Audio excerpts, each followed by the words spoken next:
How's it going? So, we can technically say this is day 29, can't we? I just had a freaking awesome evening. And I just feel that it's something that I just need to end like on an amazing note, so I thought, why not do some code?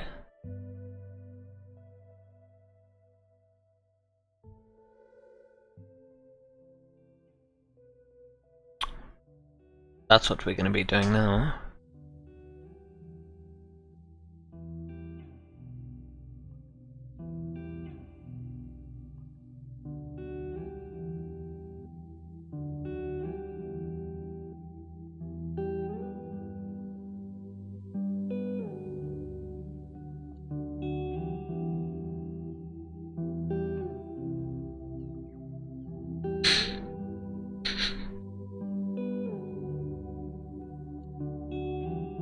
Oh, that's amazing.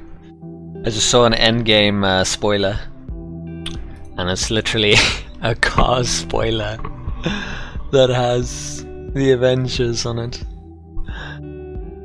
Oh, brilliant. What have memes come to nowadays, honestly?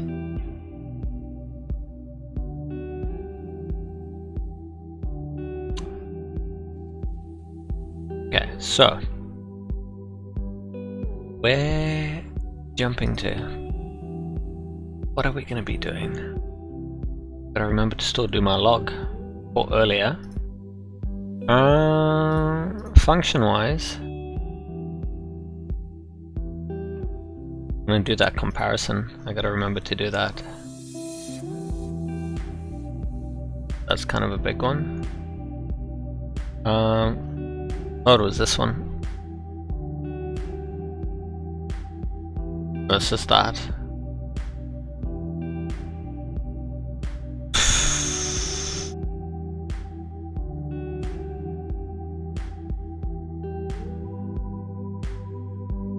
What do I want to do?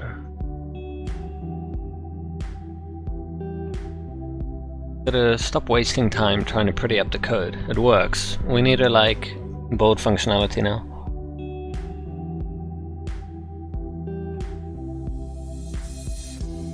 Rip this section.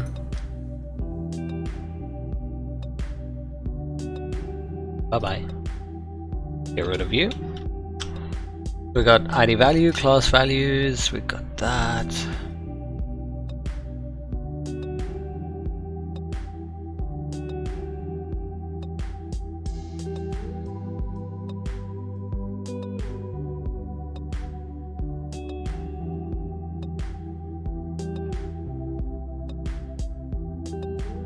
We gotta make sure that, yeah, you can't enter anything but numbers in here anyway, so that's fine.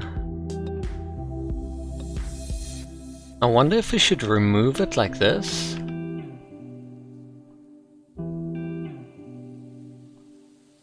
Or this thing's still broken. Yeah. So I wonder if we should leave it like this so you can see what you're typing and it removes it. Or if we just completely disable input like what we had. I think that'll be better. And we need to obviously show an error. So somewhere down here, validate. Comment that out, comment that out, comment that out. And then just prevent default on that, I guess. Because then, wait, what? Hold on. If key.key.length is 1 and not is a number, prevent default. Why is that not working?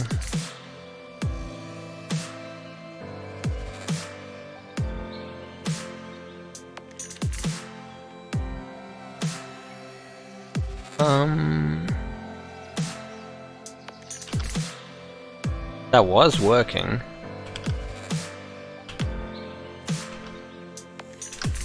That's weird. Is it because I changed this? No, that is a number. That's weird. Pretty sure that was working. So we didn't really change anything from what I remember. We just call validate on it. Pass on E. We don't actually need to pass E.target onto it. We only need E anyway.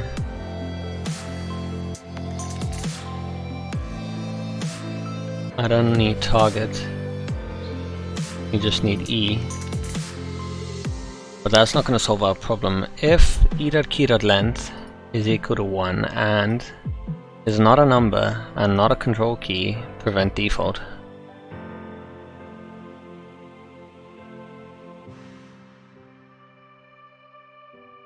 Weird.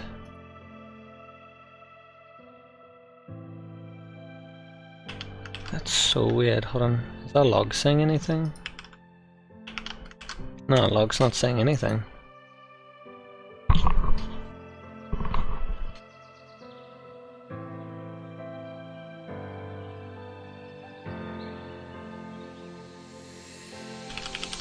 Just do e.target.value.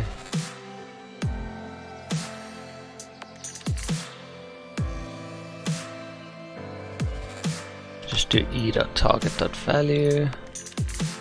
So that's going to replace that. But I had it working another way before. Now I can't remember how.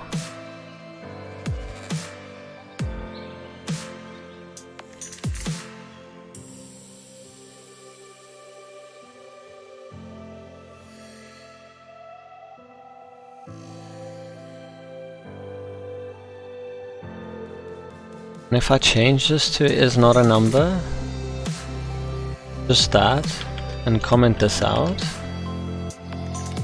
what do we get then? No, that's weird.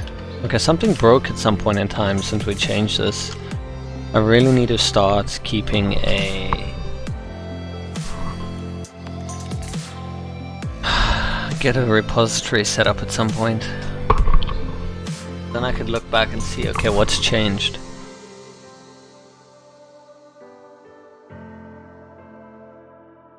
Can I... Let's log what key is being pressed. Yeah, so it's logging the key.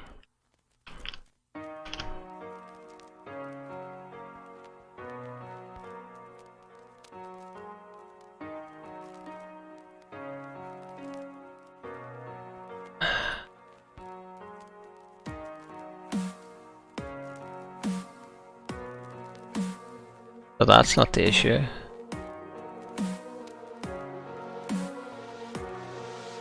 Unexpected use of isNaN? Really?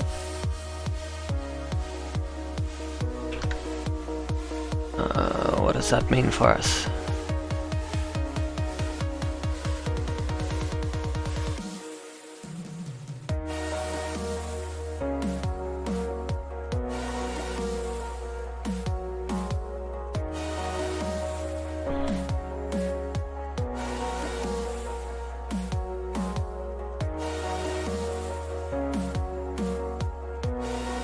You have to import it.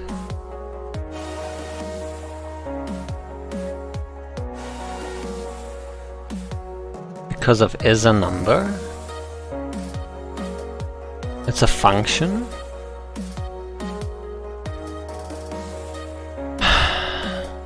No, that is not a number.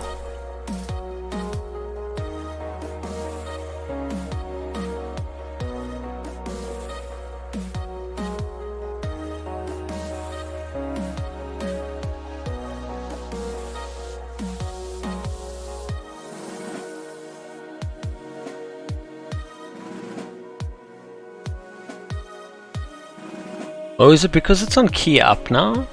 We had this on key down, didn't we? Oh no, what did we have?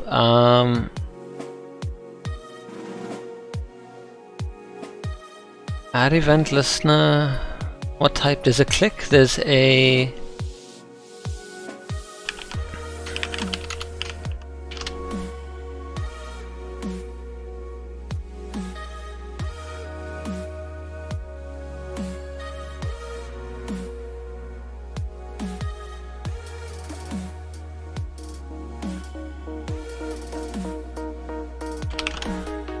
Was it a key down? 'Cause we had it on key up now, right? So I think key down. Yeah, there we go. Key down prevents you from entering it. There you go. That was the only difference that changed. Now we can only type in numbers.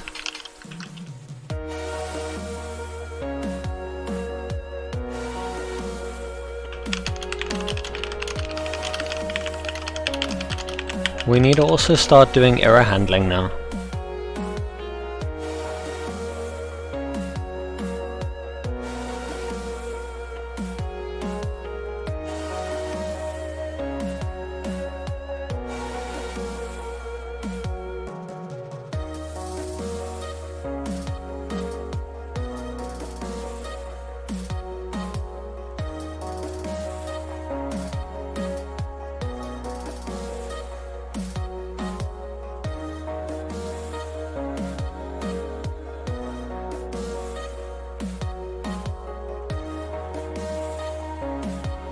I'm wondering if we should have a class that we hide and unhide.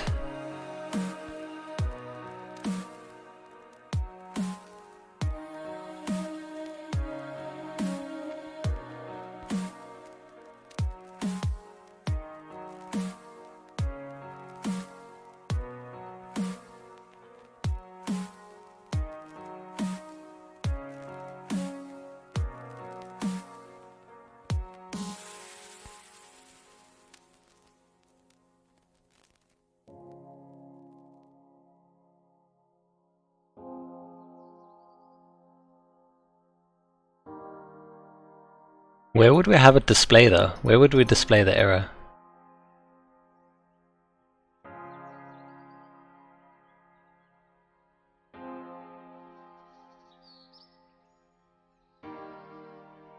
Like underneath the form? In the middle maybe? Let's try to get the logic in there first.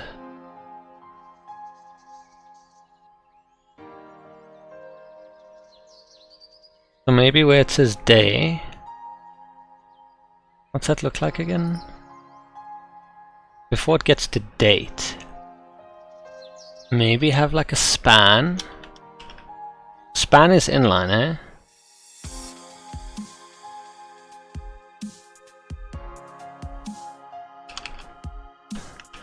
Just have an error there for now. Alright, that would actually work really nicely. The only question now is, do we want it centered or not? And we should probably have a class error. Or maybe input error, since we have input.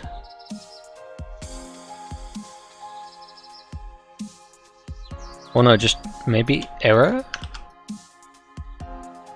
Where's our style?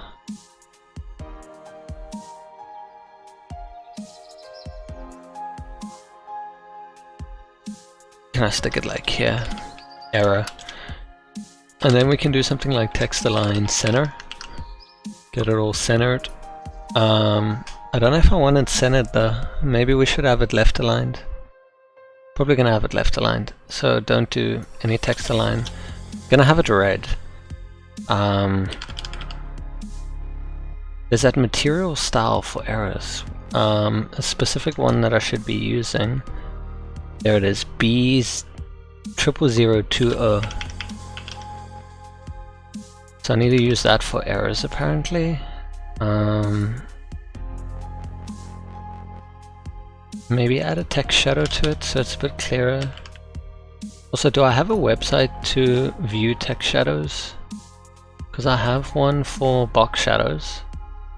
But I wonder if the site also has one for text shadows. Maybe it does.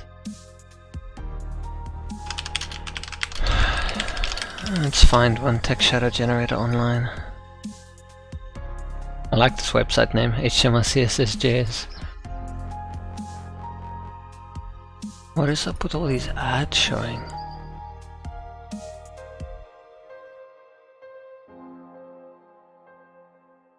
There you go. No, that didn't work. Okay, hold on, I don't like these ads. So let me reload. Something went funky there.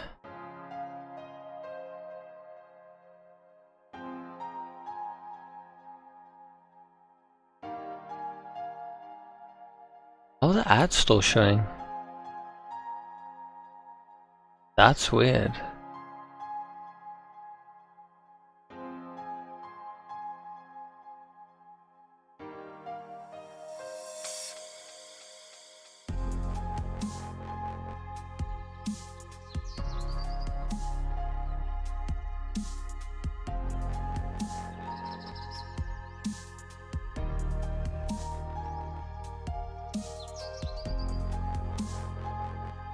Maybe they were circumvented.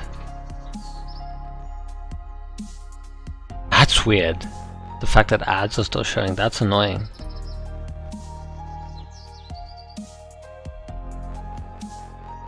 Just block that.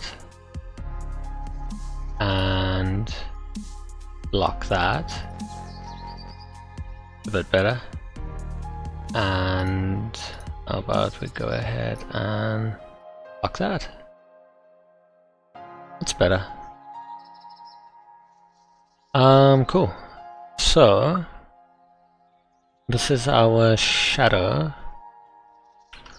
What color are we using again? B00020. That's gonna be our text color. Oh,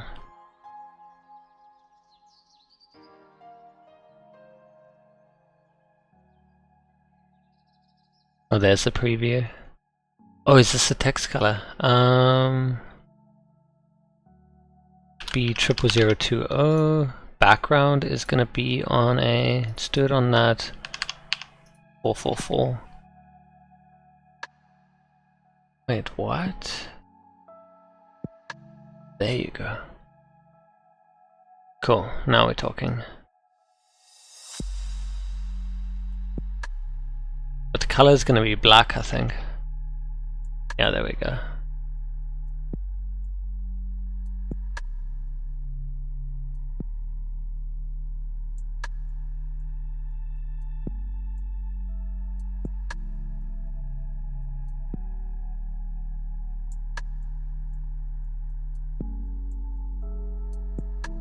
Not too much. Maybe a 0.7. How about that?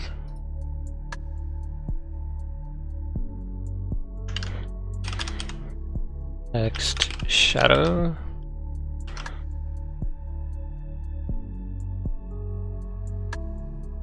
I think it's a bit much now. We're gonna have to play around in our browser to get like perfect amount. What does this control? Okay, that's forward. That's how far off? Maybe it's too harsh. That's better. You want it like... Do you even need this one? Yeah, slightly. You need this one? Yeah, we do, slightly. And then maybe decrease the opacity to 0.5.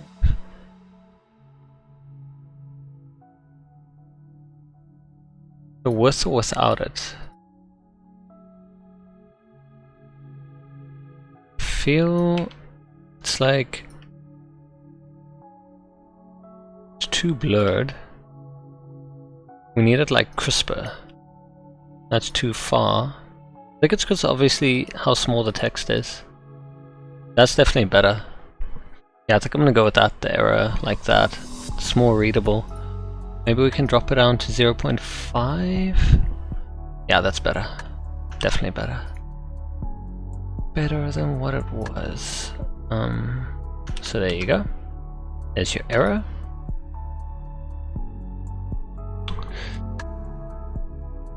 Cool, so we got our error message now. And then the error message.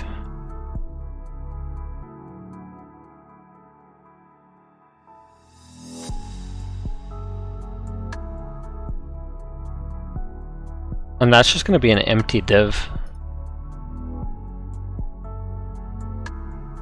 Then in our JavaScript, in our validate,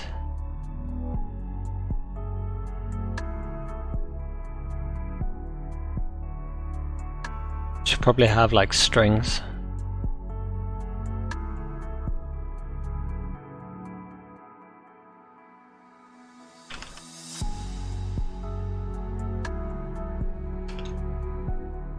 We have like error day.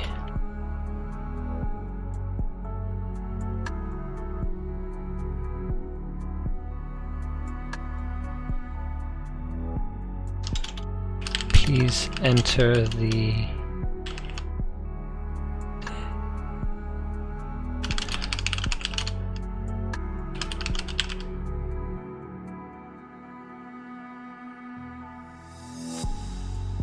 Please enter the day you're currently on as a numerical value, I guess.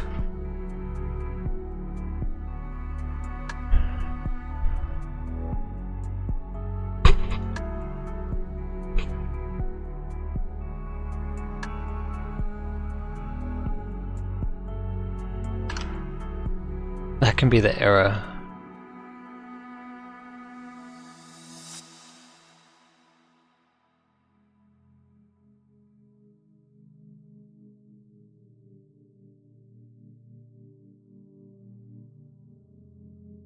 What did we register to? Just validate. Oh, an input day.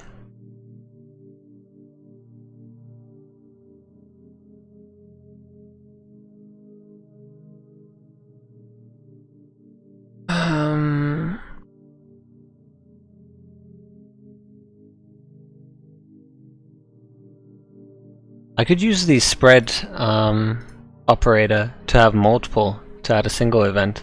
Either that or I'm gonna have to add an event for each one individually. I wonder now what will be better.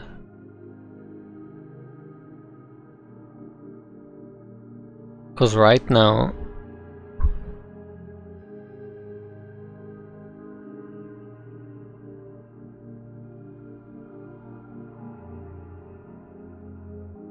we can get the span that it's on, but we need to know what error it's gonna be.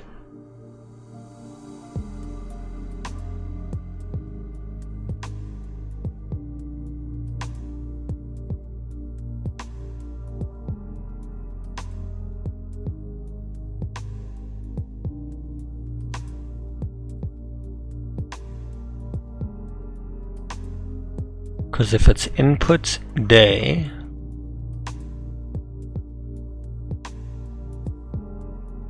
then it needs to be this error day.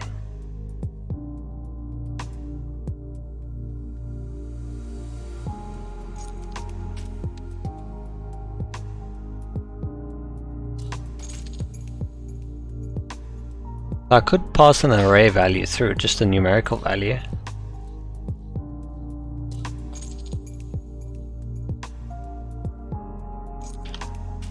So like E and num, and then have this as an array.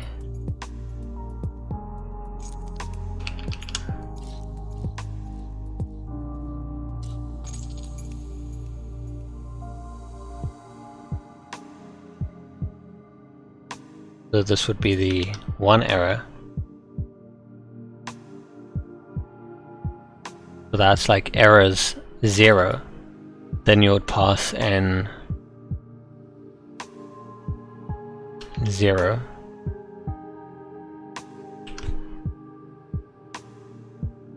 Then it would be prevent default.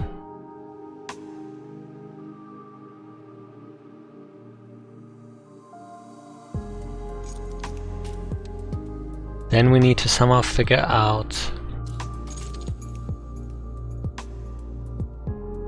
what is E? Let me just check quickly. I want to see what E is.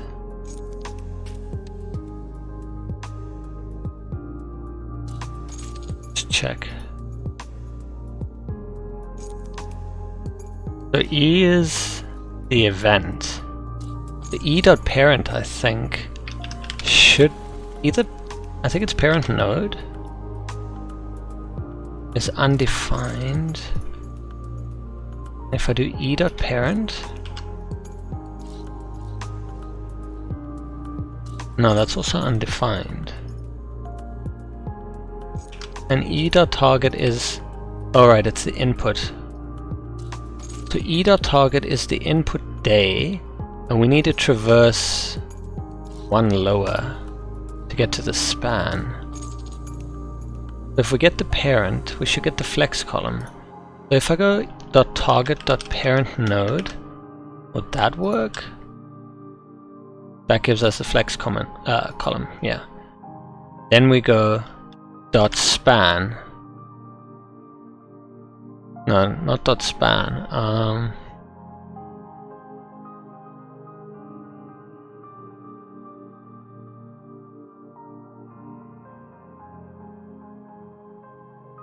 Let me see what that does. Don't think it's gonna do what I think it's gonna do.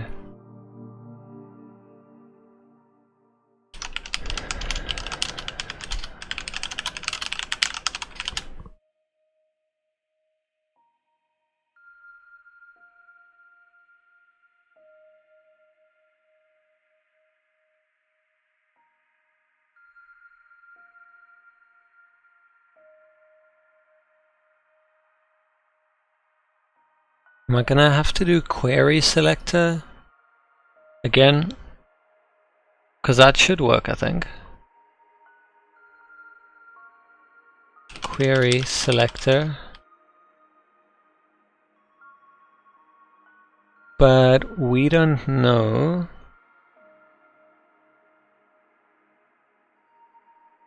Will it work for a span?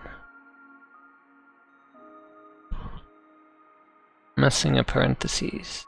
I am.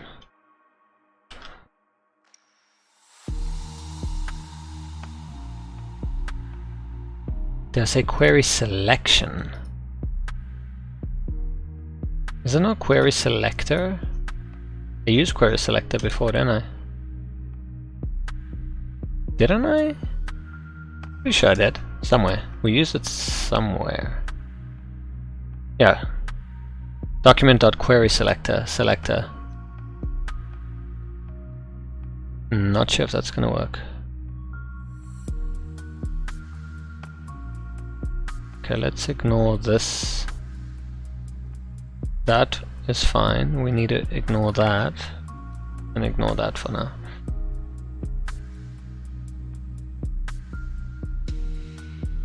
So let's just see if that's gonna work now. Span, perfect. That works. So we get the span dot inner HTML equal to errors num. Then we can remove the console log completely, and then we're going to change the inner HTML of that span to whatever errors is. Oh, and I didn't set this. Errors equal to errors num. So then when we enter this, it will say please enter the day you're currently on as a numerical value. Brilliant.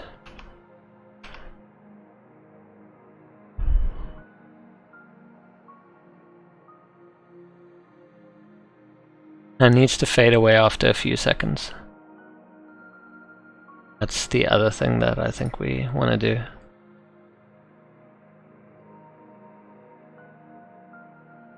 So we're going to have that. It's just going to be an empty span with nothing in it. Where's the error going to be?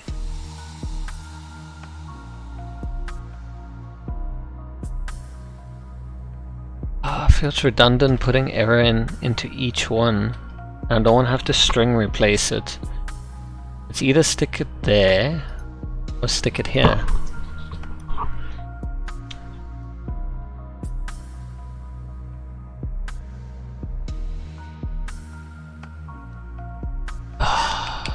Guess I'm gonna have to do that until we figure out a better way. Error, please enter the day you're currently on as a numerical value.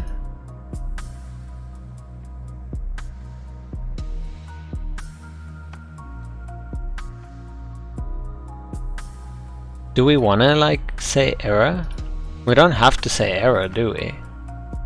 We can just say please enter the day you're currently on.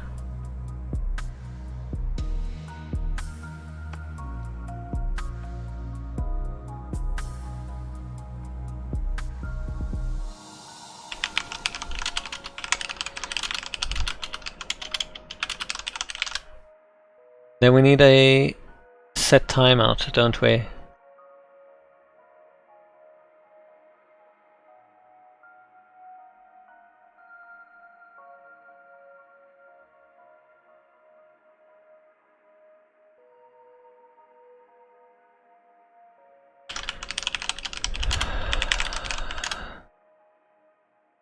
So we're gonna have to use the set timeout method.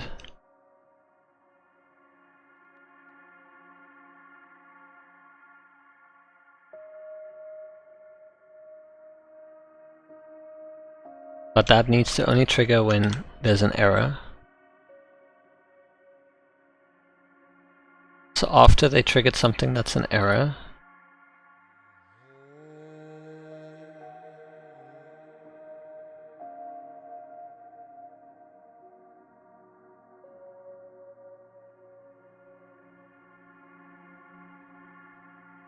and then I'm guessing set timeout.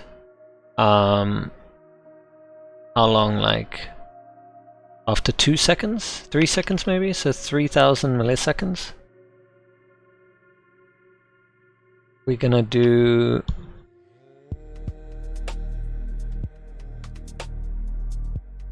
We need to set this. This needs to have a variable. But for now, let's do this. e.target.parent node .inner HTML equal to blank. After 3 seconds. It needs to fade away though. So it's gonna go blank now, but we need to do like a nice fade effect. So if I enter numbers, it's fine, but if I enter something that's incorrect, that's cool.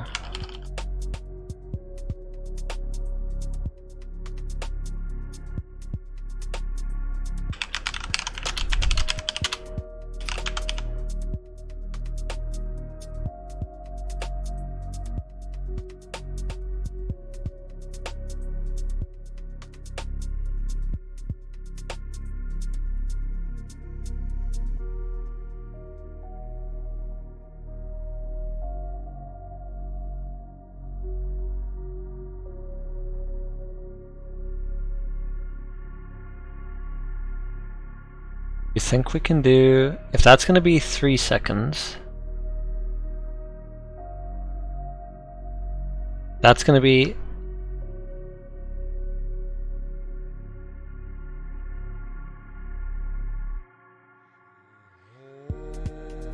just want to see if this works.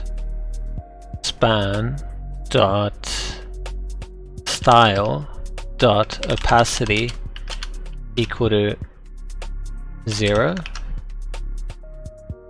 Would that work?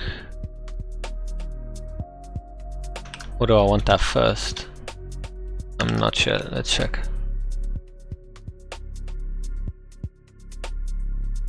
Ah.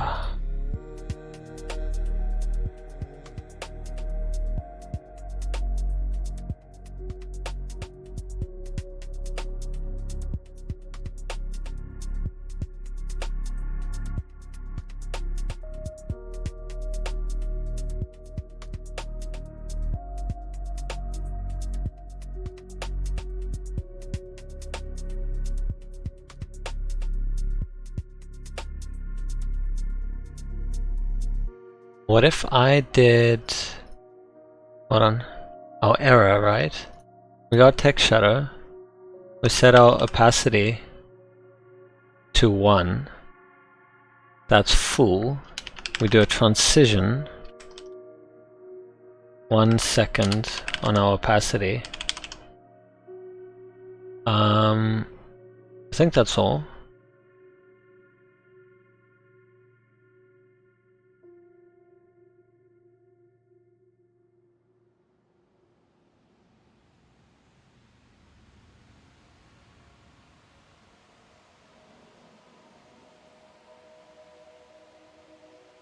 Is that gonna work? Get hold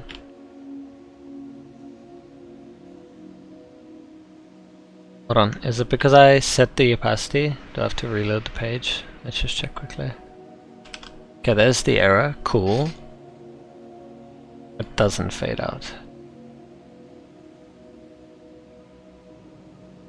Is this working though? Let's check quick. Make sure that we got the right part. Oh, there you go. So that faded out. But if I type again, yeah, you're not going to see it again. Is there a way to like toggle the opacity?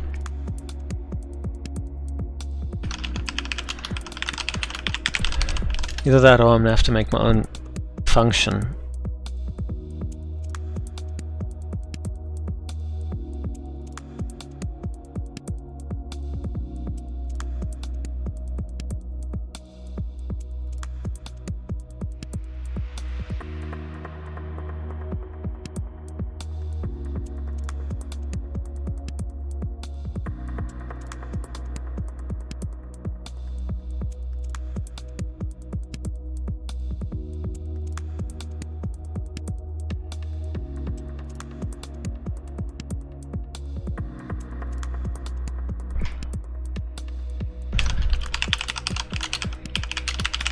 We can toggle the class.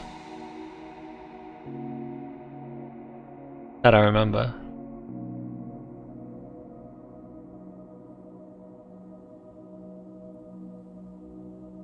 So instead of doing this, we could do dot class list dot toggle,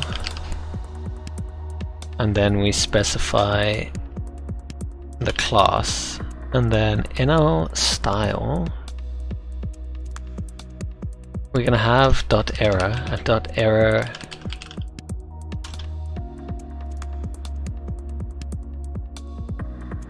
do we say like dot error hidden, and then the opacity is 0. I guess that's all we need. So dot error hidden.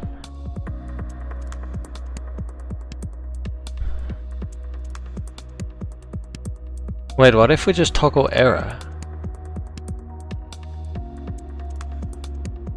Hold on, maybe I wouldn't even need to create another class, just toggle error.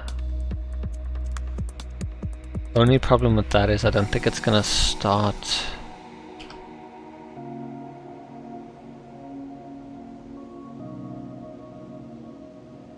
That's weird as hell. So it has no class now? Span class is empty. So we need a default. Yeah, so that's what the default's gonna be. So error hidden, I think, needs to be its default. It needs to have error hidden as its default. That's the only class it has. Because then it's hidden. Then you type.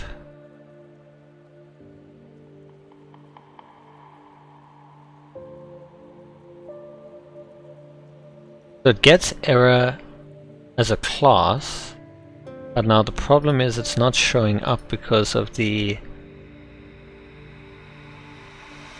I think error needs to come below it.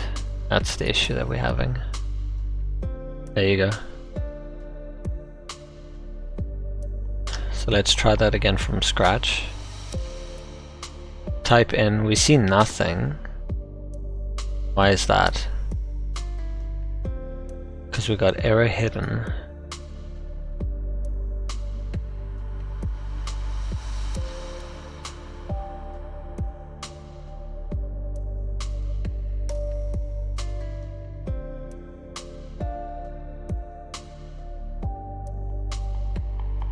Okay, what's the logic here? We start with error hidden. We need to show error.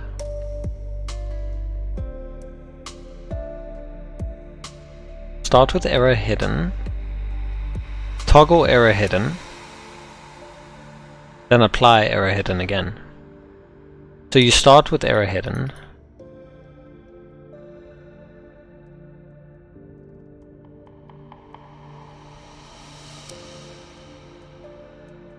Okay, we need to set a variable here.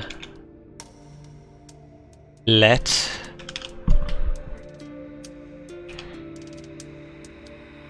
error span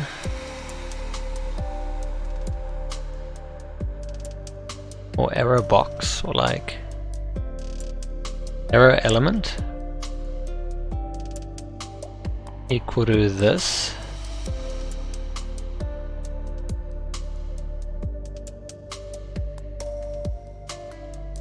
The span,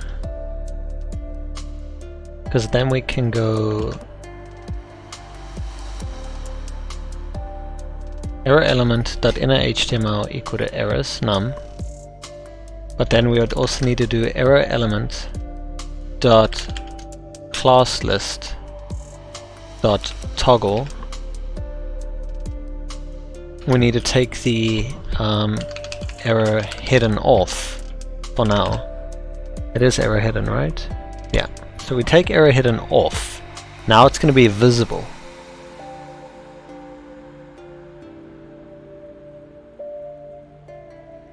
And we kind of want to fade that in, but we can deal with that afterwards. But let's first display the error, then unhide. Then in 3 seconds,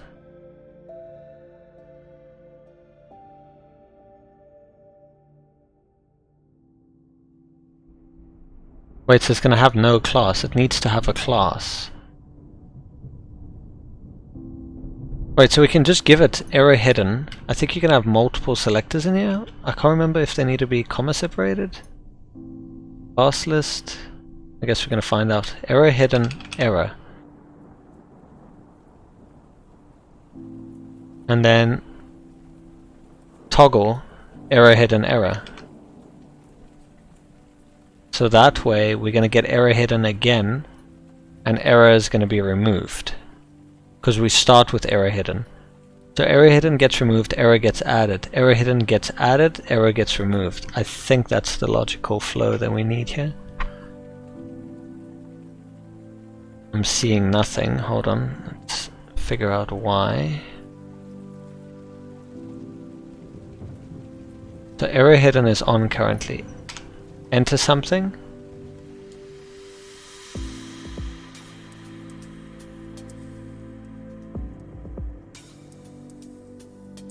String contains an invalid character. Interesting. I think it's this class list toggle.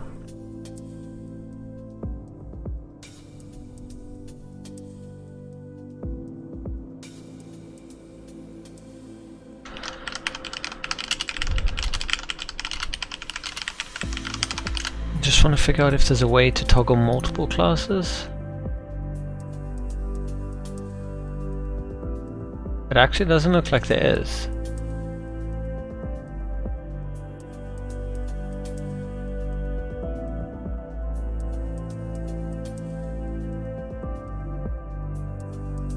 Yeah, apparently there isn't. You can only do it one at a time. That's silly, right? So I have to do error hidden, an error like this. Then I have to do the same. But at least this time we can replace this entire thing with error element. And error element.classes.toggle, error hidden, an error. Now hold on. Before we give it error hidden, we want to toggle error off. Or do we? No, then it's gonna stop being red. I don't know, we're gonna have to play around and see. Please enter the day you're currently on, there we go. Okay, that doesn't fade out. We need to make sure it fades out. So error hidden needs a transition 1 second on opacity. And I don't think it matters now which order we're in because we're just toggling the classes.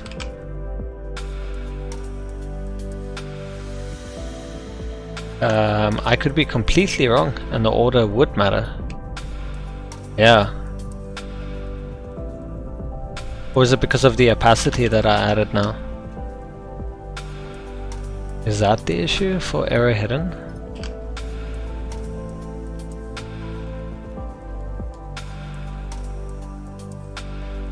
Oh damn, is it because every time I'm hitting a key now?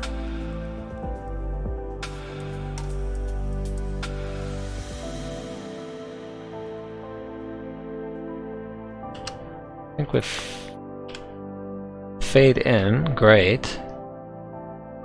And fade out, except the wrong way. That's what I was afraid of. That's gonna have to go in like that. Go. The fade in, please enter the day you're currently on as a numeric value. Huh.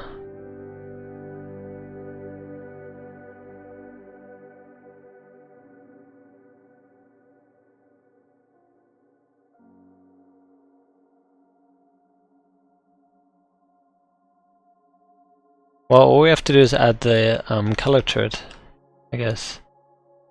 These need to have the same style.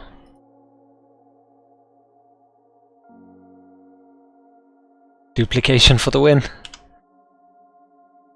This should fade out exactly the same. Yeah, there we go.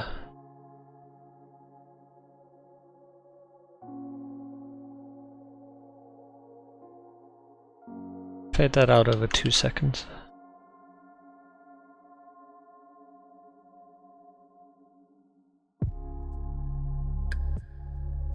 Only problem is now is every time you type, it gets triggered.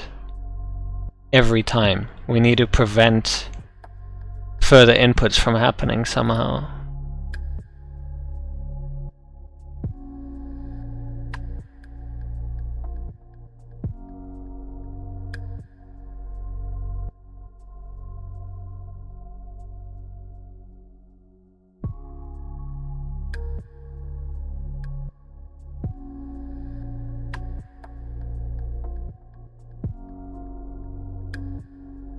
I think we could do something inside of that function, possibly.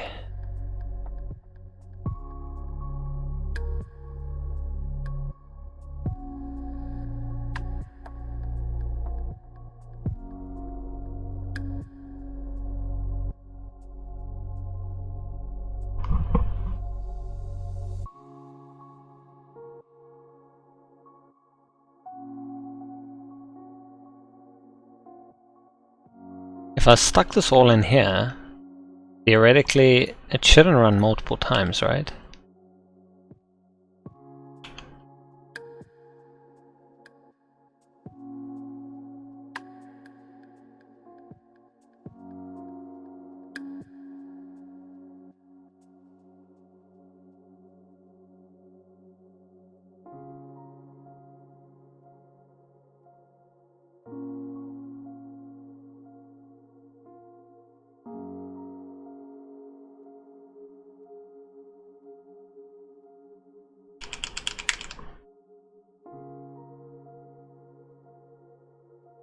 It seems to run multiple times.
Timeout should theoretically work.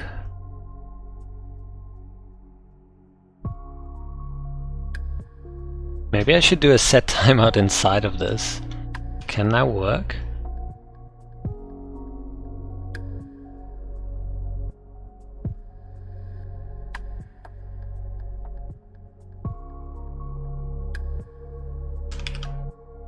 We do a log here.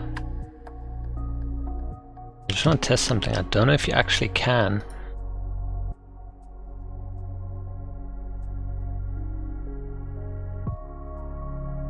When's it gonna... Oh, it executes after the last one is run. So this one should run at the end, I assume. So then this should be here. And then this is in there. Or something. Let's check. There it is. And then it goes away again. Can you do it multiple times? You can. You see, that's the issue. You just keep running it multiple times.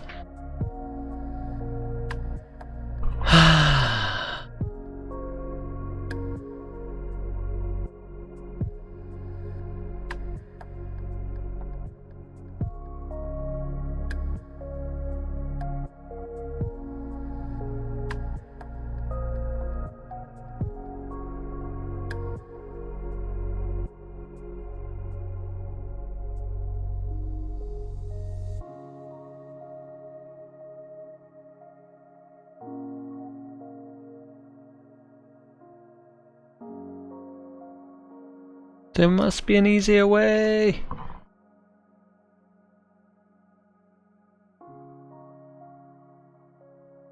So let's undo this monstrosity, now that we know that it doesn't work.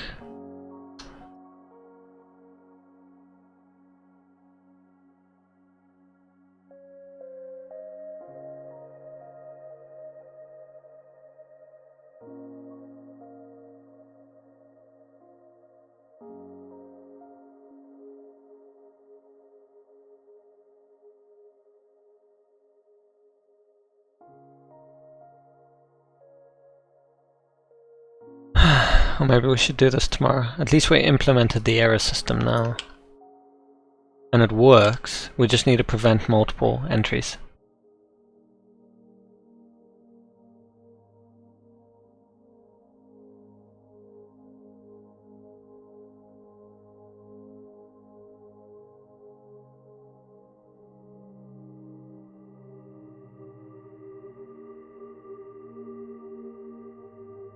And then we need to actually remove the error, don't we? Voodoo? Blank. Please enter the day you're currently on. No, hold on, you gotta fade out, and then afterwards. Do I have to have it outside of the... Should I have it there? Maybe?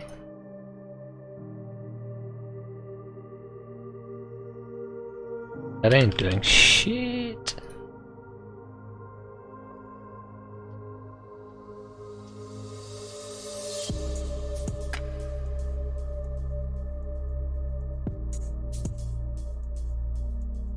Oh, because the set timeout only runs after 3 seconds. Oh,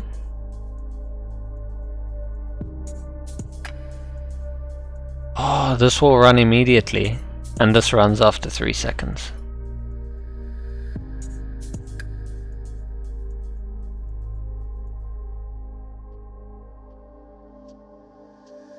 Why can't this wait for the previous one to finish? Because as it stands now, cool, fades up, oop, just remove it instantly. Doesn't even wait to fade.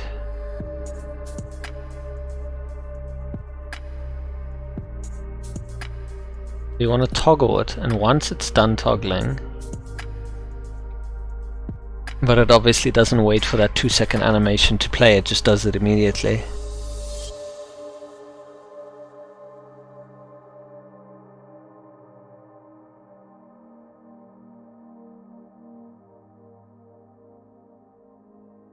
Hmm.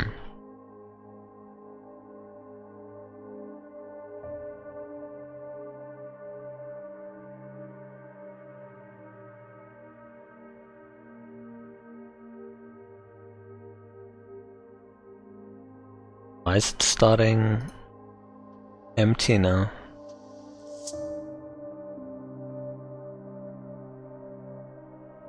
Oh, there's the error. What happened that it was blank? Is it because I hit it twice? Yeah, it is. So it's that you get it once, you hit it once, you hit it another time. We gotta prevent that.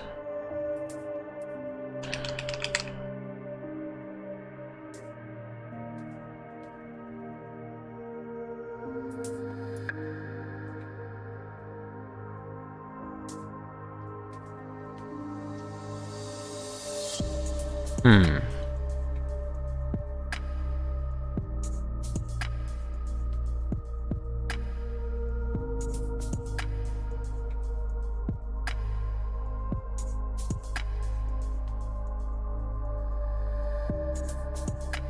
You know what we should be doing? Waiting for 3 seconds, and if there's an error,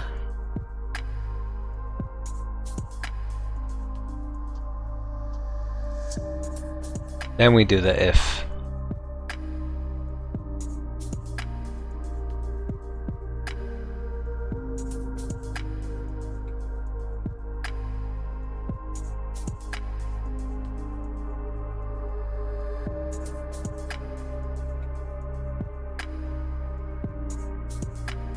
Because won't that theoretically mean we give the user a few seconds to react? To like change something, like they made a mistake? Well, I don't know. We'll see tomorrow. For now, I think this is fine. We just gotta deal with the multiple entries. We only get an error on invalid values. What about negative? 0 or negative?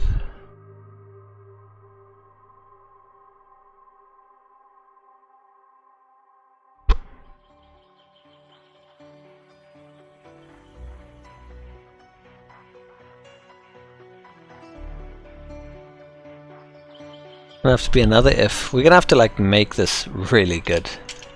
Because basically what we need to do now is if error element. No, it's not error element. We need E.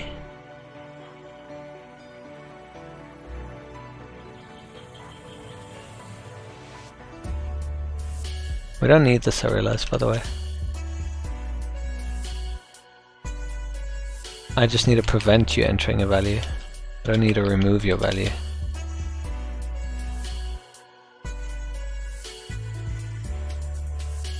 That's the error element. And we need another constant, which is...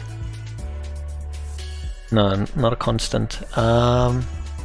Input element equal to e.target and input element value equal to input element dot value.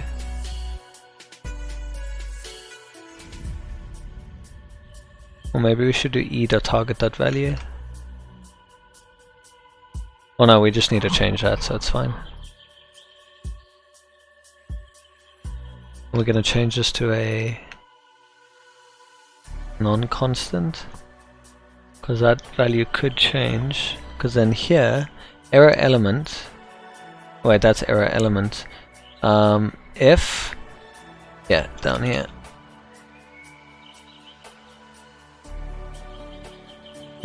If input element value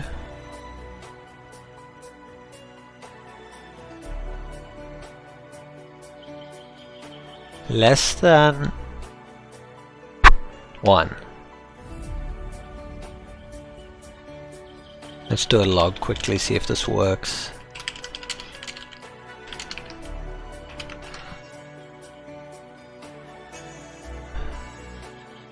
So we're on 1 right now. What if it's 0?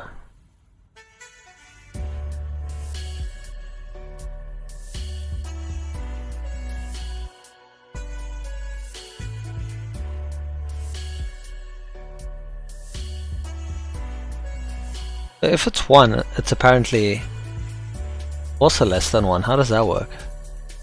If input value, we log input element value,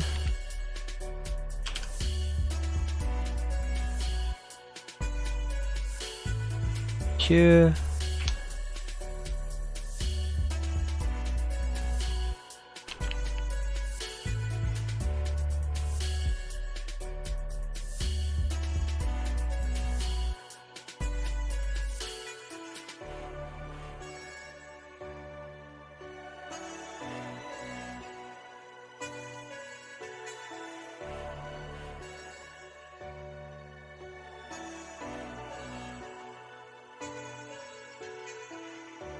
it's always delayed by 1, that's the other issue. It's almost like it gets it after the fact. Because it's on key down, isn't it?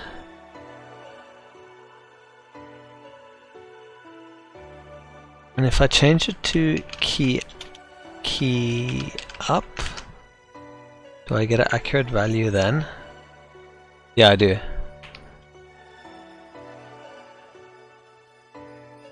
0 immediately. 0, 0, 0, 0, 0, 2.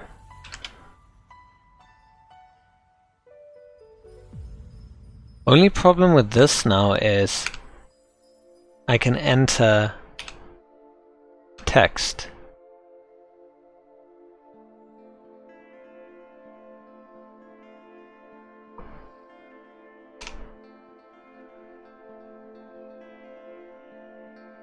Which is an issue.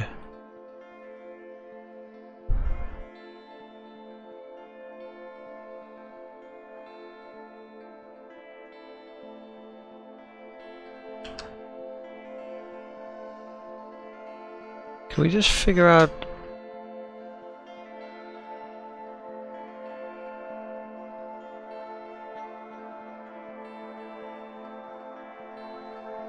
how is 1? Oh, 1 isn't less than 1. 2 isn't. But 0 is. The 1 is fine. That is fine. So it's gonna have to be somehow key up.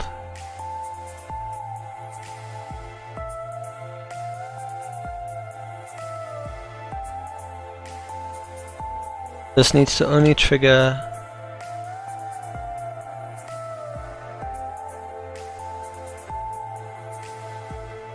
if input value less than 1 and not equal to blank.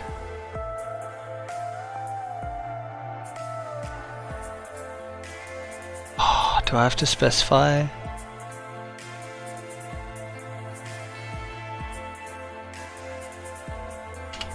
There. Why did the complexity suddenly ramp up? So we get no error there. No error there. If it's 0, there you go. Value is less than 1.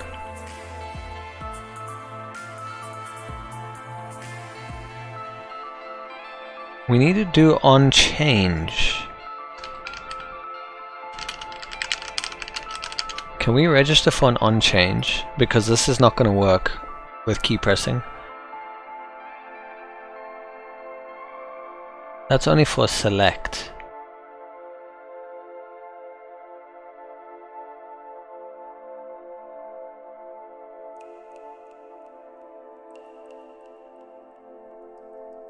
Wait, apparently this might work. Change. So change key down or key up to change. I think this might break. Yeah, it's gonna break our E, that key.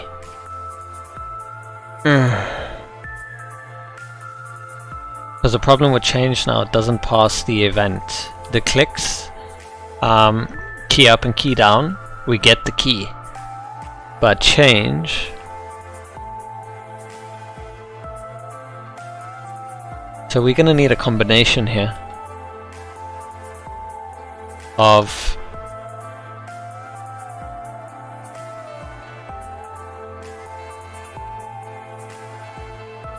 this is gonna have to be change.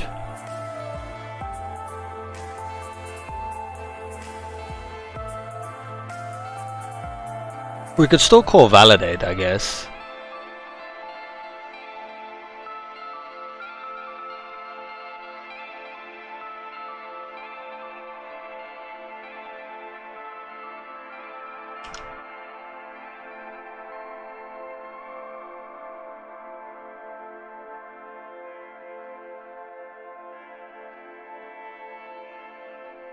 E.target is undefined. Where are we using E.target?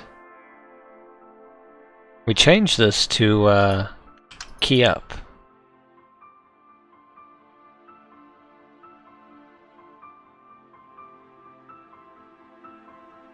Oh, because damn it, it's expecting E. That's fine. Completely separate function. Validate and let's say monitor form. We'll probably end up changing that at some point as well. So monitor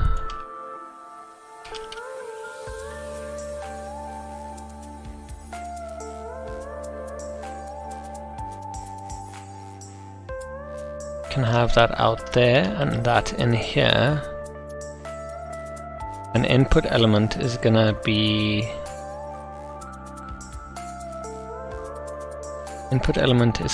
that, and instead of E.target we're gonna have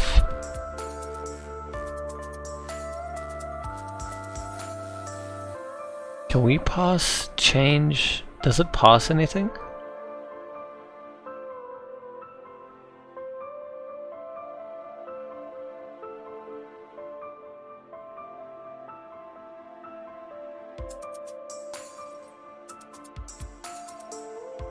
We need on input.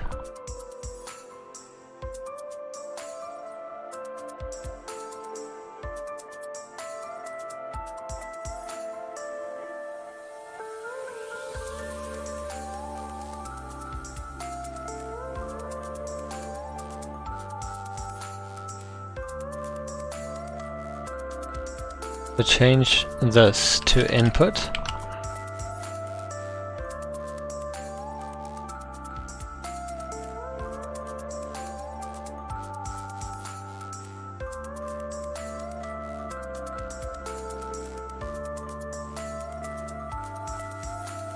Can we pass this onto it?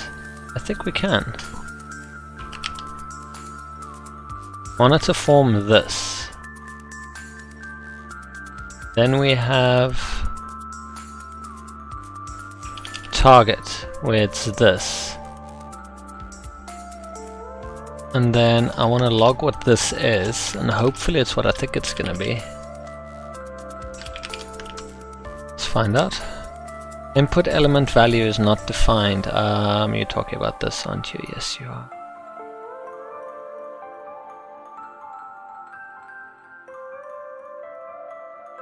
Why are we getting a window? Oh, is that the change? No, that wasn't the change. I'm not getting a log.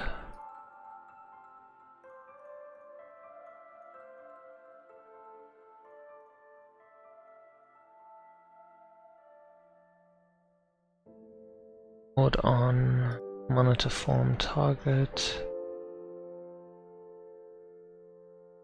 Add event input day input.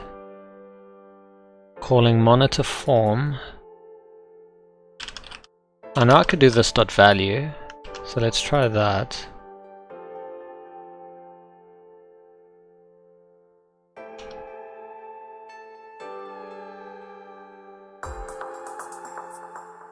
We're getting undefined, which I'm pretty sure is the trigger for it, but it only seems to fire once.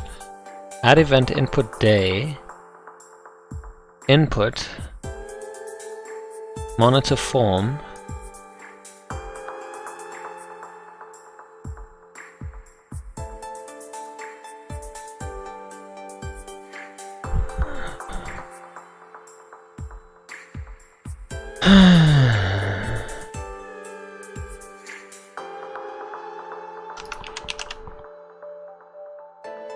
pretty sure we got it right, don't we? What are the events?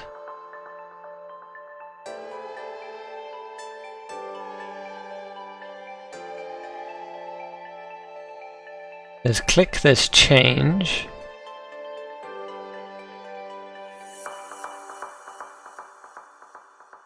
Is the issue because of input? Is input not valid?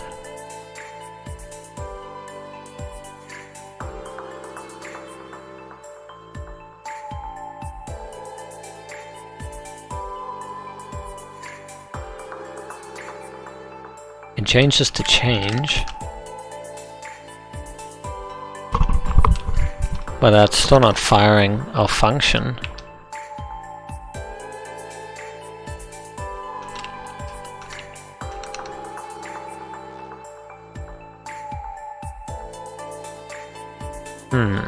Why? Why are you fighting with us now? Monitor form.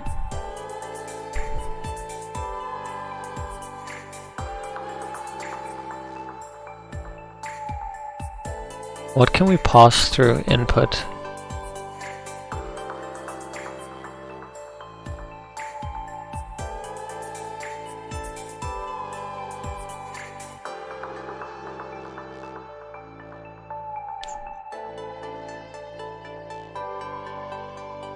Can we not pass E at all? E is not defined.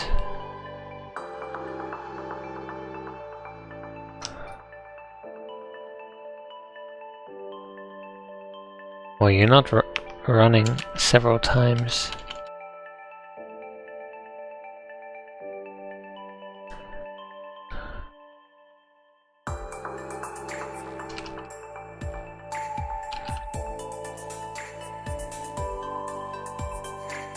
It's interesting, it runs only once, and that's it. Which is strange. That's change, and that's input.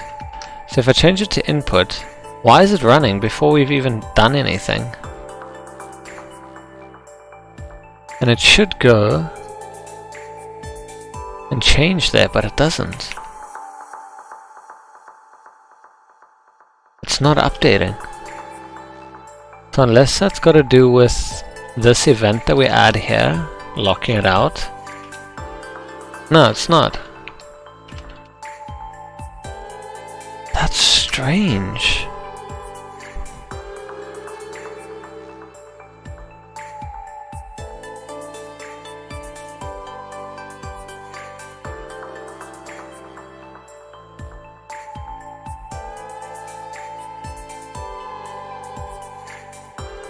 You know what I just realized? We're not supposed to be doing this if we're not passing anything. We just call monitor form. Oh my. There we go.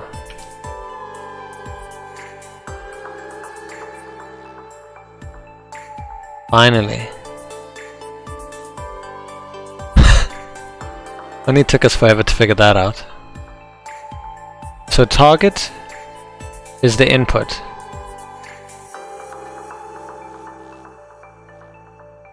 Cool, so we know what the target is.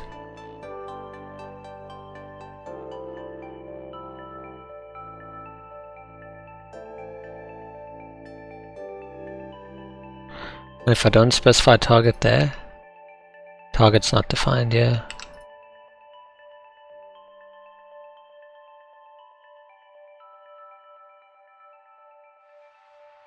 If I get the parent node, undefined. Target dot inner HTML. Can we get what we're typing? We can't either. Wait, what was target again? Target is the input.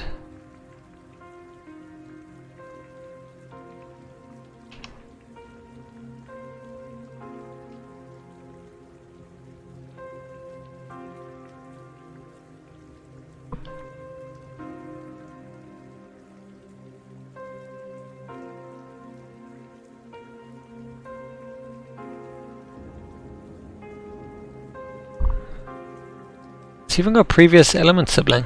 It's like it's returning the object.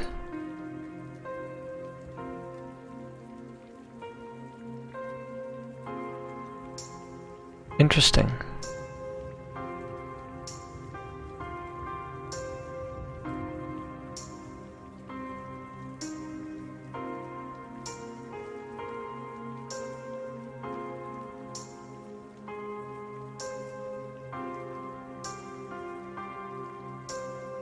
That's the function I'm calling.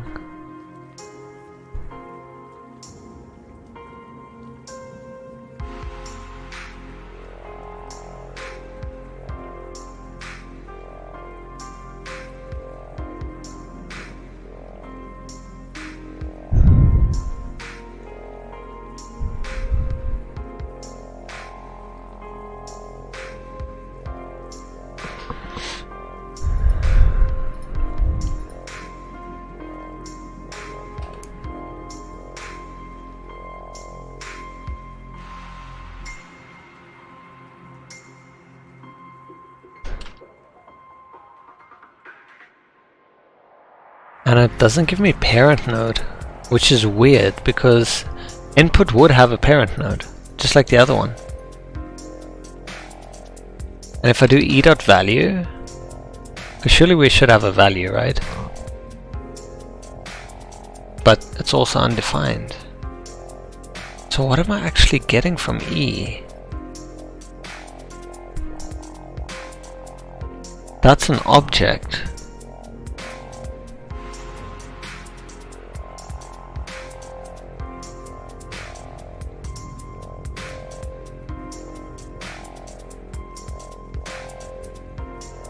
So if I do E0, am I gonna get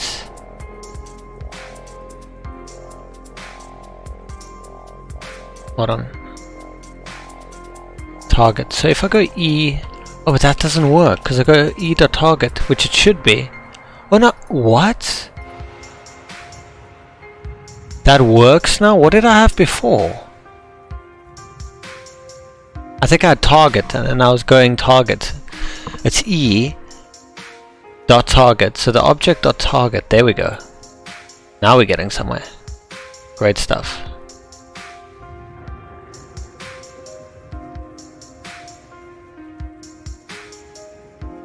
Now we're getting somewhere.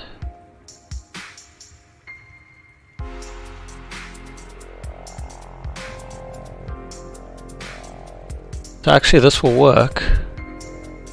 Input element value, input element dot value, and then we can undo this now.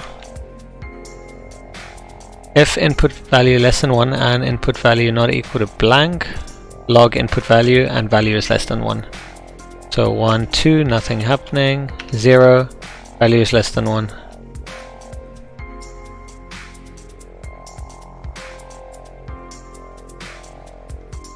And that happens each time. Perfect. That works. Great. So we figured out how to detect. So we're monitoring E. And if the value is less than 1, we will know.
So if it's a negative value, we want to remove it.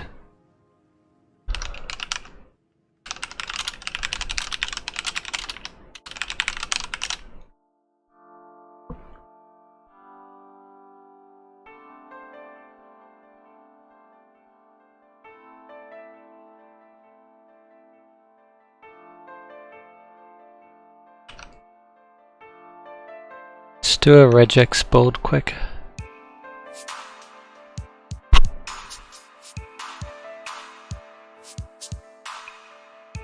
Let's do beginning, must have a minus.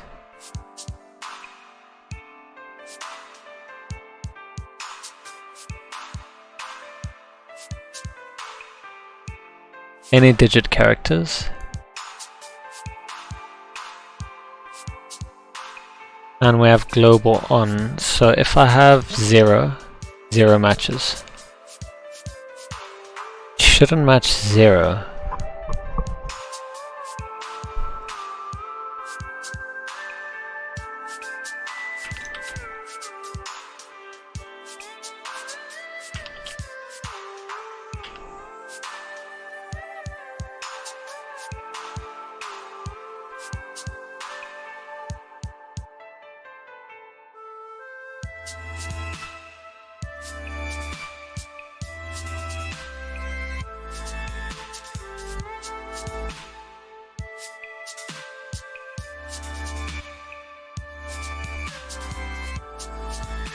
Should probably all be part of a group.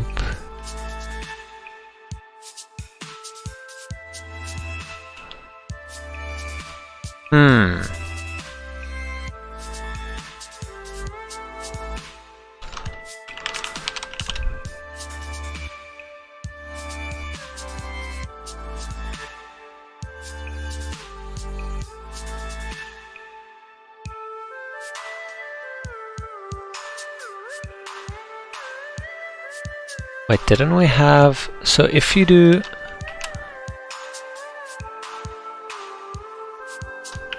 That will read as negative look ahead, matches the beginning of a string, matches a minus character, 0 to 9,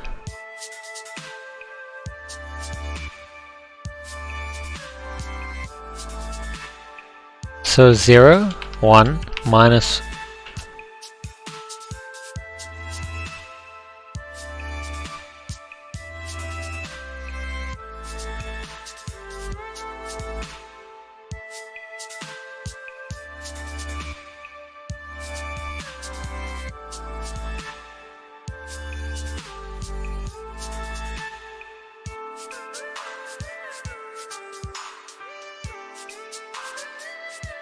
we could just check for is not a number, right?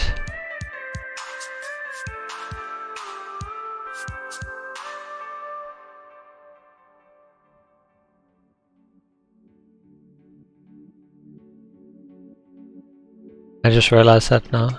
But it doesn't want us to use it like that. Is not a number.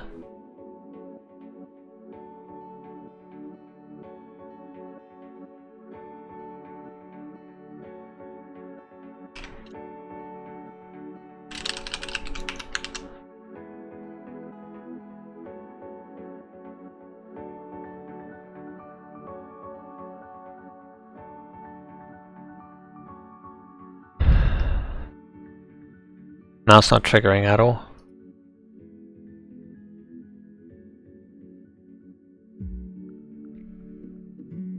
That should be fine.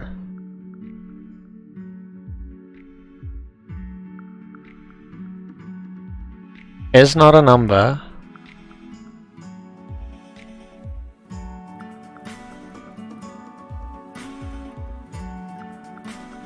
Oh, if I did something like A, but even that is not triggering. That's weird. What the?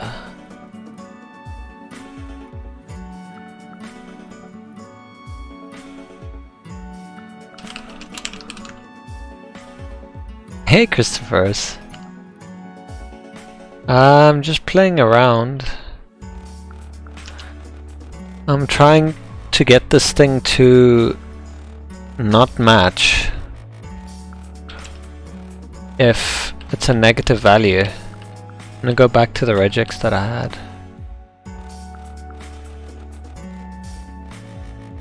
I was playing around with the regex.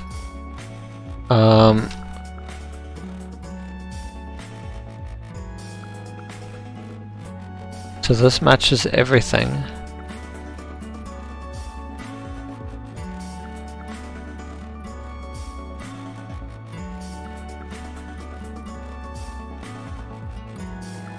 Wait, don't we need a positive? Is it a positive?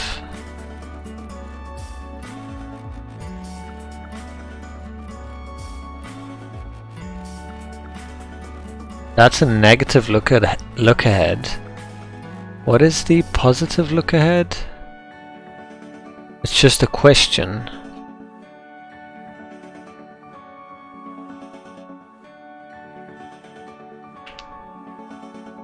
Why is it not matching the number?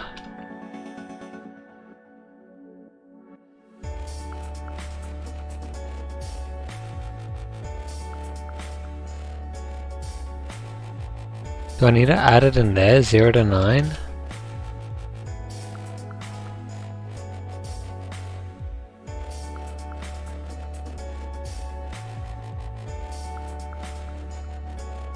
That's not how I do it, do I? I'm matching the negative now at least, that's fine. But only if there's a number, and it's not including the number as well.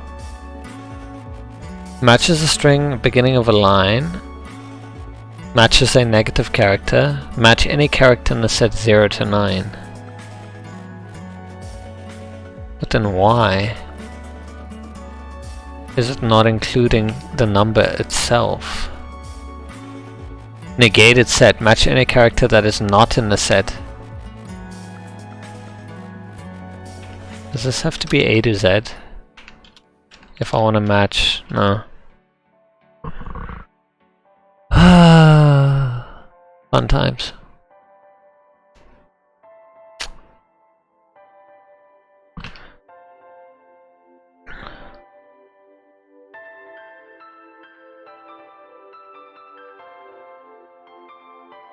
Oh, matches a group after the main expression without including it in the result.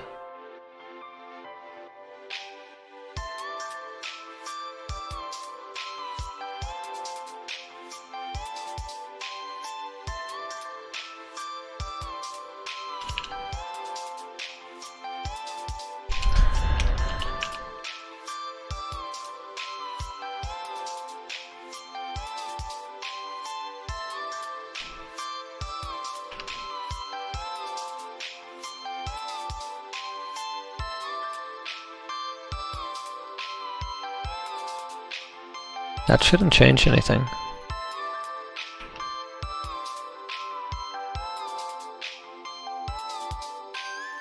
And that matches only, oops, only if it's in the beginning. Sorry. There. Only matches the first one.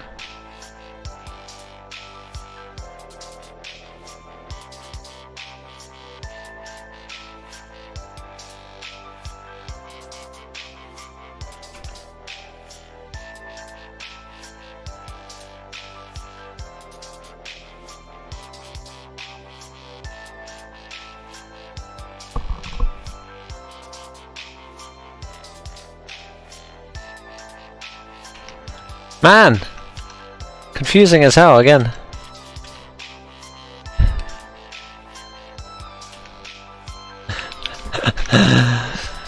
Ah, great!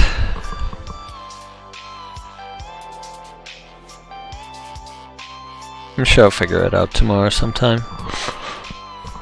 How did the game go, Christophers? Did you enjoy it? The... Overwatch.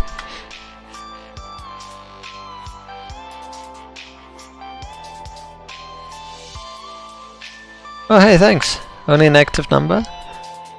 Let me try that, my friend. I don't know why we are French, but we are French.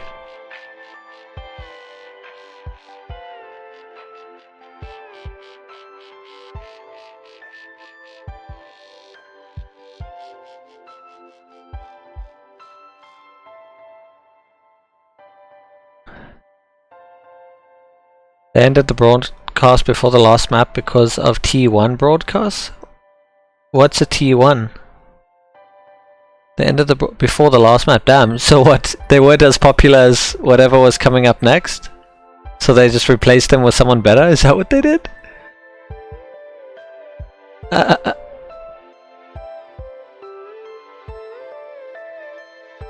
Let me try this expression you said.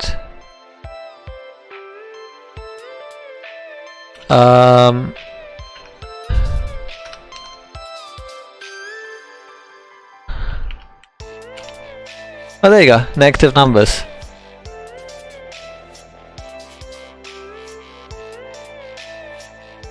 They weren't allowed to broadcast a tier 3 match because of a tier 1 match was going on. Oh. That sucks. So just as things were getting good. Stupid Blizzard policy. Yeah, I agree. How can I include this thing to include a 0?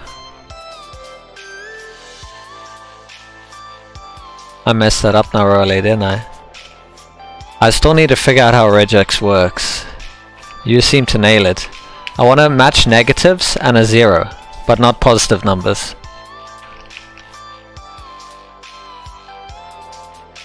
Let's read. That's the beginning of the line, so it's looking for a character, that's why.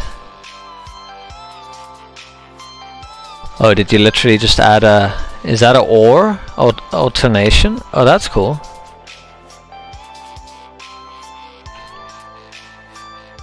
But it must be just by itself. That's an OR, yeah. But how... Oh, beginning of the line, right? So just add that. Whoops, no, there. Now it will only match if the 0 is at the beginning of the line.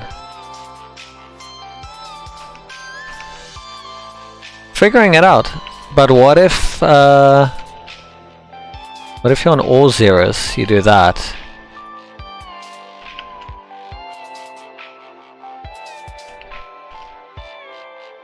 No, or is it plus? Plus or star seems to be the same thing.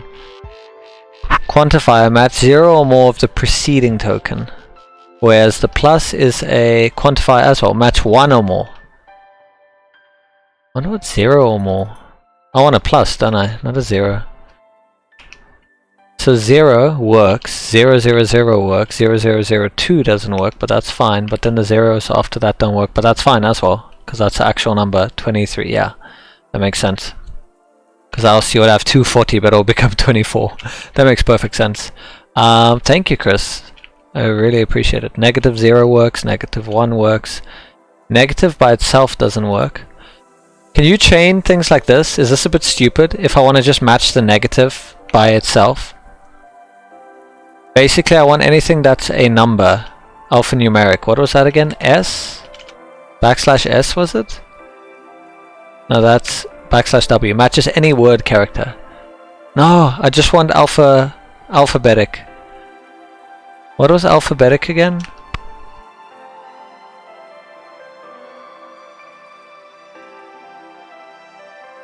Do I have to literally go A to Z?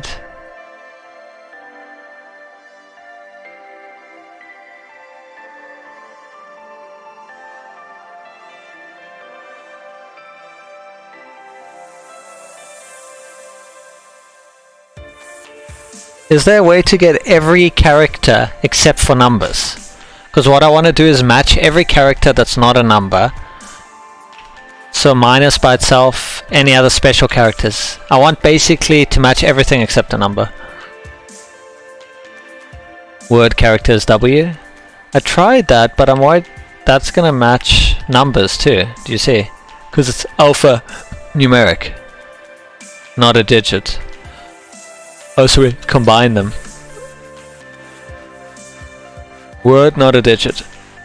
Oh wait, not a digit.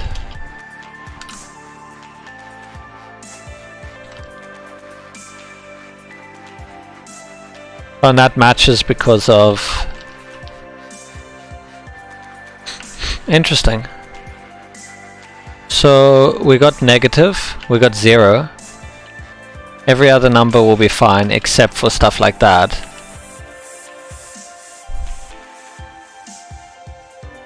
The first one is the beginning if it's a negative. So that's for negative numbers. That specific one is for negative numbers. The one after that is for 0 by itself. if it's a 0.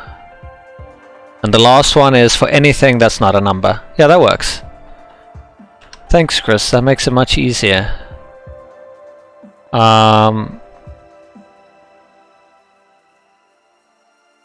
Because then I can replace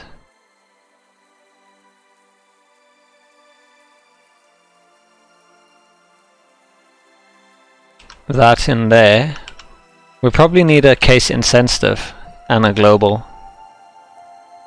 Oh, it switches them around. G first. I had no idea. So if I go back to my form and I hit a D in there, it doesn't do anything to my form though. Why? If input value less than 1. Oh, if it's less than 1 and it's not empty. What? What if I just do if input value is true? Can I just do something? It's not doing anything! Ah! Annoying! What is wrong with it? We got the target.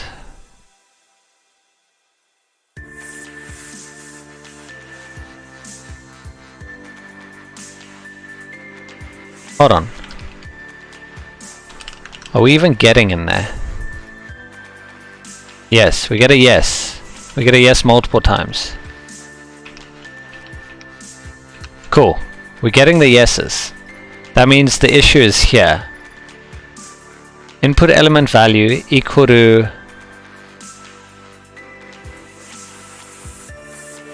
Why can't we do input element value dot replace? Input element value is input element dot value. So I'm saying input element dot value equal to input element dot value dot replace. Why is it incorrect?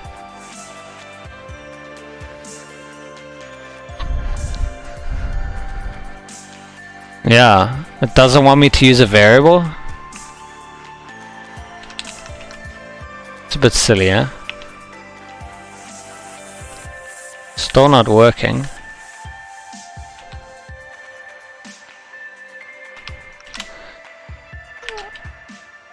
Still not working.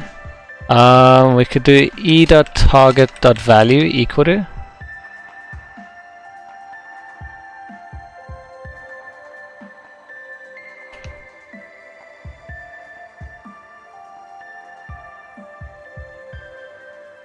So -1 removes it. So I can go 1, 2, 3, but you can't go down. How cool is that? That's cool, right? So you can go all the way down, but you're gonna get an error, and it's gonna remove your input. You can't go down. You can't go -1. Now, Christopher, what I'm thinking, instead of keys, what if I just used... I registered a new event called input. So instead of key up, key down, whatever, it's just on input as you're changing the form. This is a new function that I'm doing. So if the input is less than 1 and it's not blank, remove the console log, e.target.value. But why can't I use a variable here? Wait, what if I go input element? Maybe that'll work. Input element dot value. Can that maybe work? Maybe it doesn't like that I'm calling dot value.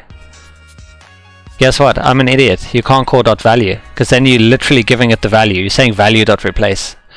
That was my fault. There you go. It's working. That was the issue. We can't have this. This is useless. Absolutely useless to us. We only care about this.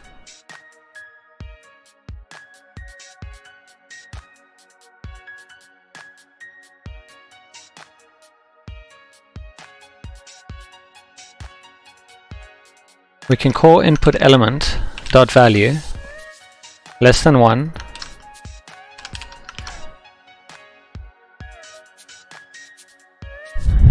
There we go.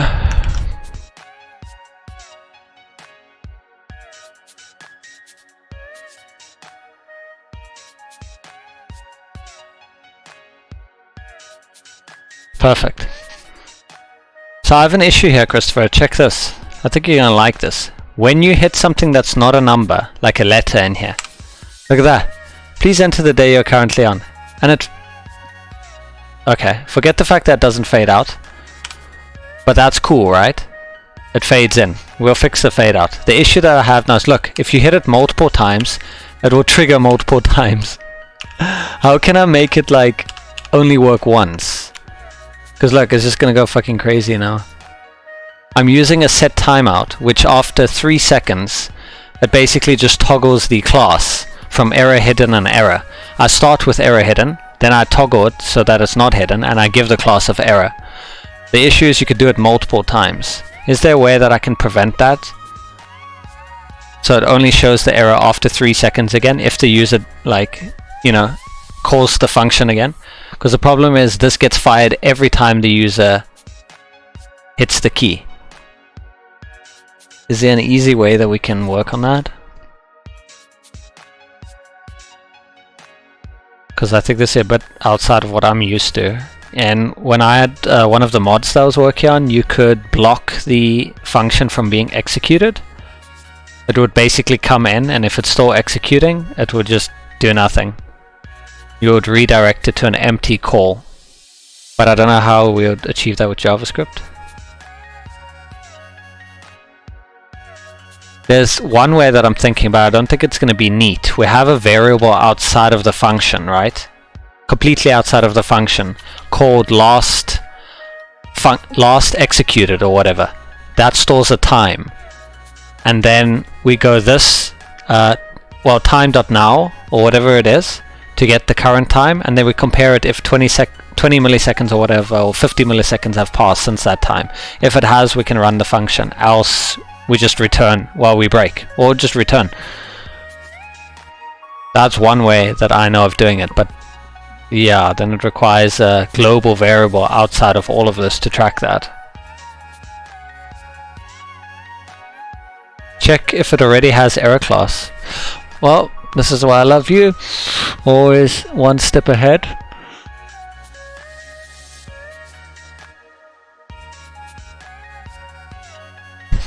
Do another if error element dot has, was it a has class?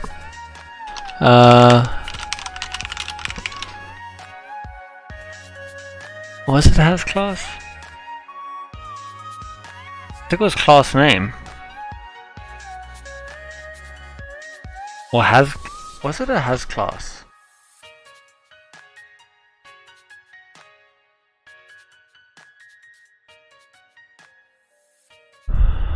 Oh wait, it was error.element.class. I think it was class list.contains. I think we used this somewhere, didn't we? And then we give it a name.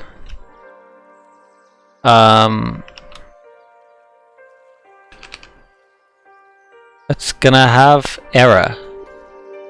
So if it has error currently, return. We're just gonna return. Else, do this.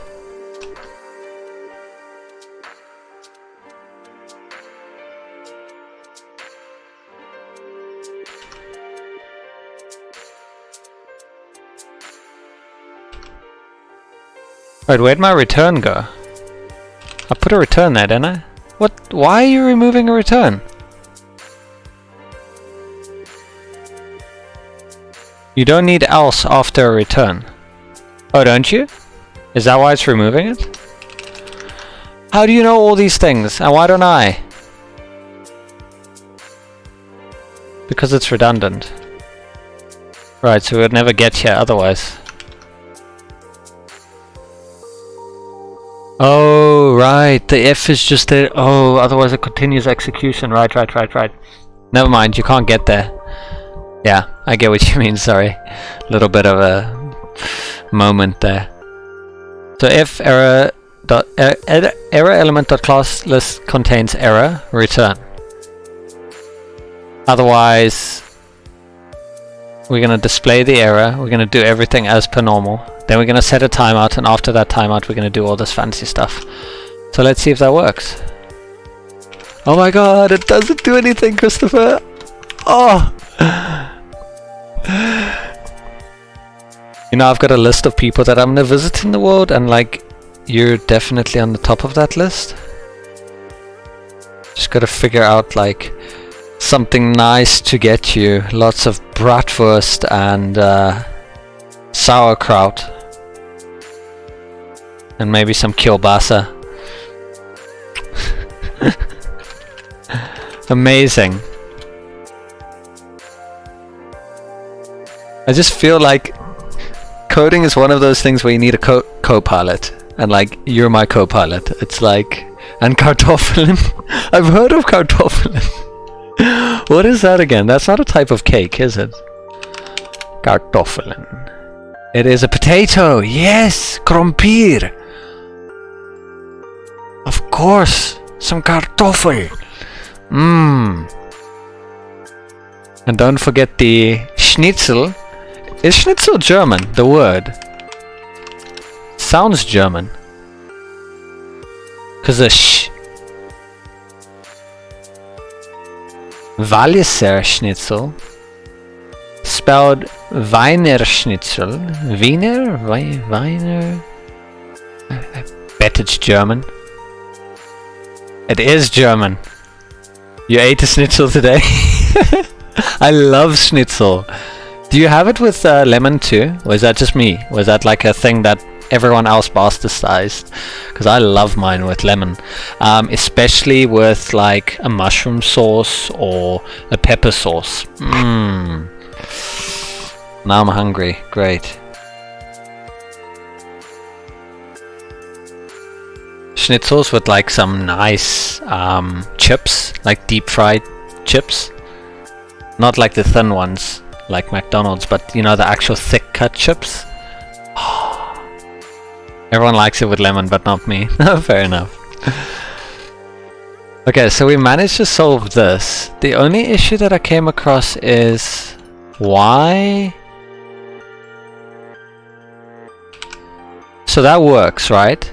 But then at the end, it disappears. Now what's happening here is I'm toggling error hidden, meaning I'm gonna give it the hidden status. But in error hidden, I gave it an opacity of 0 with a 2-second fade. But it's not doing that.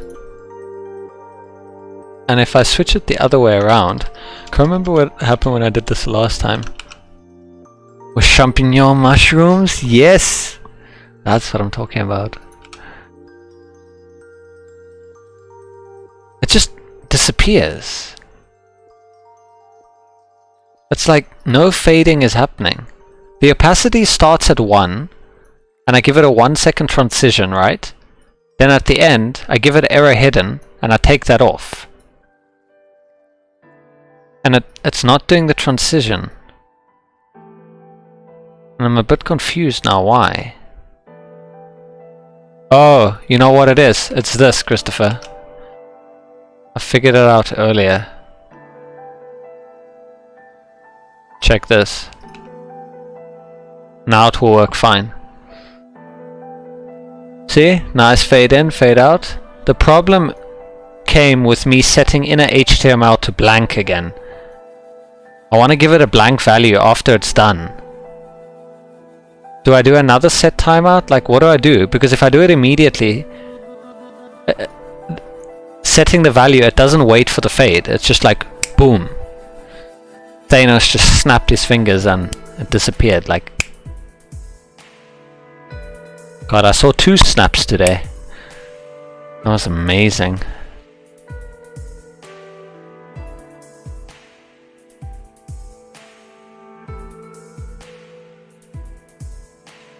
I think it's a bit overkill adding another set timeout just to get this to work nicely. There must be an easier way. And I wish this was block scoped, as in if I put it after. Wait, what? Like if I put it here, I wish it would work like that. But it doesn't, it just immediately sets it. You know why? Because this stuff, the set timeout, only begins in 3 seconds. So when I put it down here, it just doesn't even, it just immediately goes to it. It's asynchronous, exactly. Instead of synchronous. Is there a way around that? I see this can take an argument. Or parameter.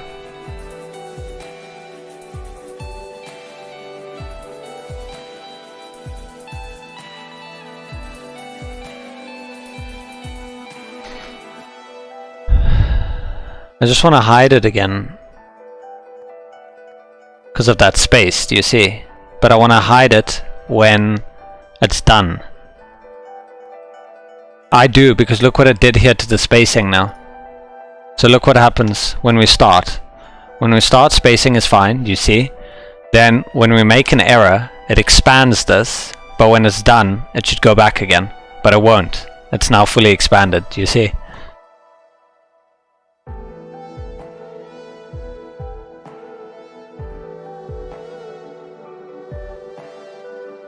And I'd rather not render the error there and set opacity, because some browsers, like older browsers, won't honor opacity.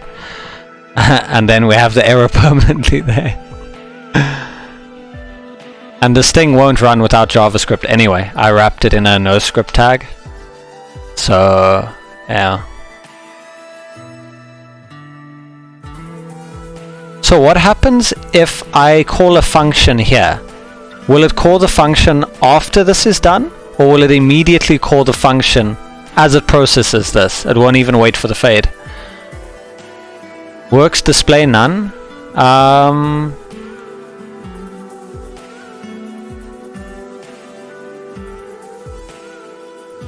So instead of... No, the problem is you want to remove the... It's not about that. I can hide it. Remember, we do hide it. It's not the issue about hiding it. It's removing the value. Look. See here? Span is empty, right? Then when you enter something, span has text. But when it fades away, it still has the text. Whereas when I do it this way, it starts empty, enter something, it has text, and once it fades out, boom, it's gone again. Except we don't have a nice fade out. I wish you could tell this thing to freaking fade. Error element dot inner HTML, that, and a fade.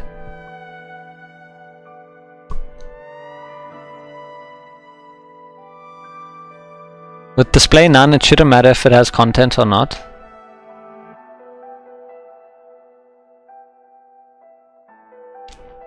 But I kind of have a display none right now with opacity.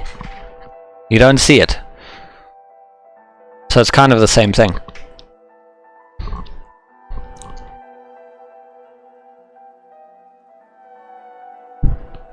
And we still talk about the fact that...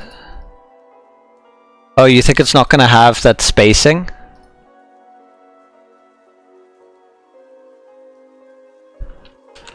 So display none.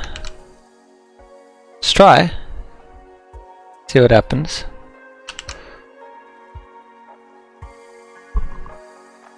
No, it's not the same as opacity. What I was trying to say with the show and hide. We're showing and hiding, but I think I get what you mean. You mean it's going to completely remove the...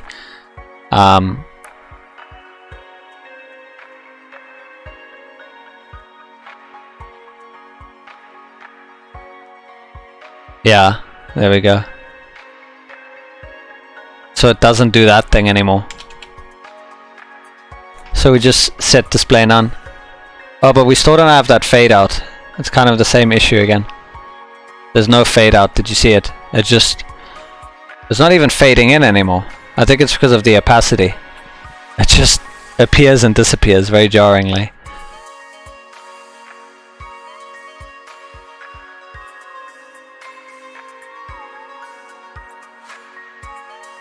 Is there a transition type for display?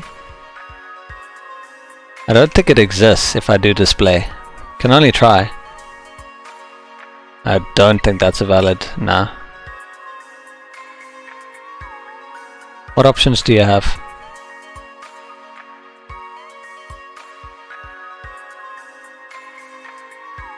You have a thing. Oh, by the way, you said you were gonna check with the guys on Stack Overflow regarding that issue that we had. What was it again?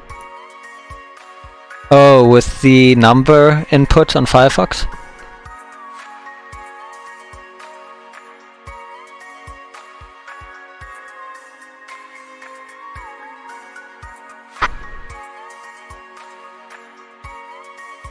So you can use visibility? So visibility.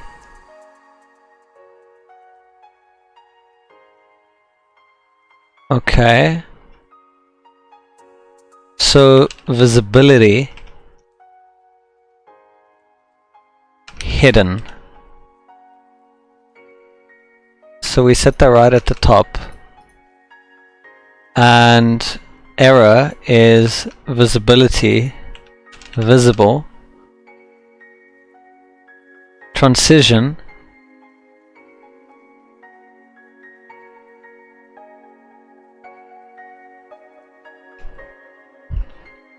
visibility 0 second.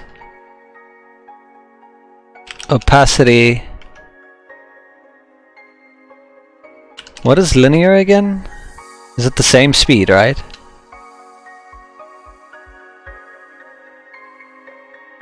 And then I guess wait. You add the transition to the hidden one.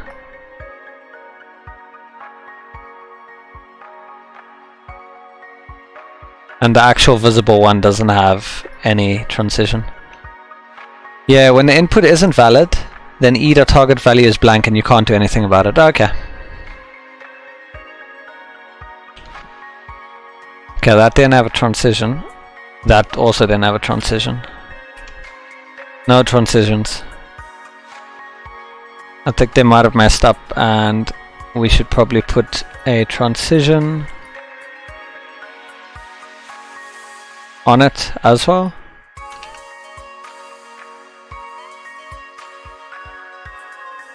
There we go. That's what was missing. Hey! Why didn't you fade out?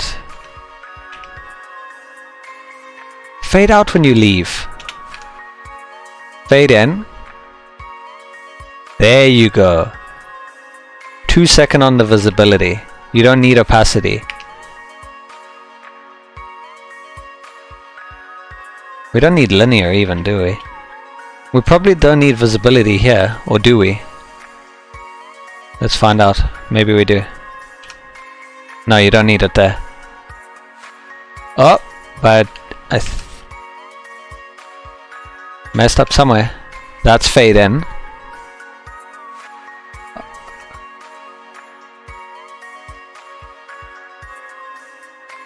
Wait, so you still need the opacity? Fade in.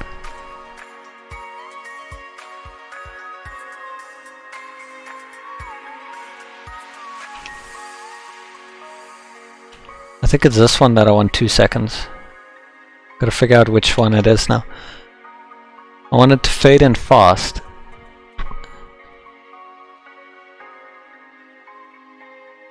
I do like a 5 second opacity there. I just want to see which one it affects. Okay, I see which one it affects. And if I do a 10 second visibility on the entry, I'm just trying to figure out which is which. What the I can't tell now. If I do a 10 second on that one, I think that's how slow it's gonna fade in. Yeah, there you go. It's gonna take 10 freaking seconds. Okay, so I want a 1 second here, or 0.5 seconds, like a nice fade in. What's a 2 second do? Does this even do anything?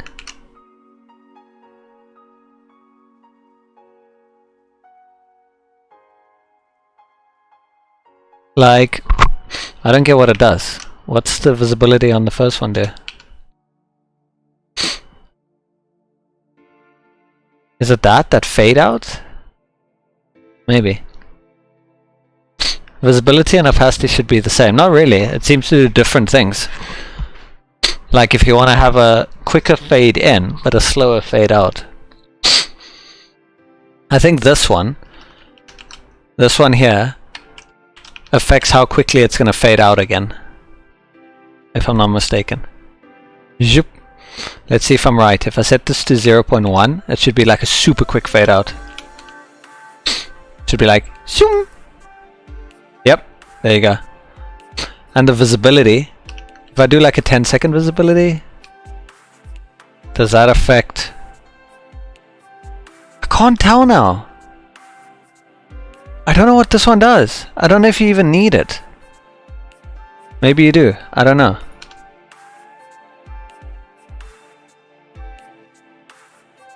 Yeah, I think you do. So let's have them both on 2 seconds, because I want them to both take 2 seconds to fade out.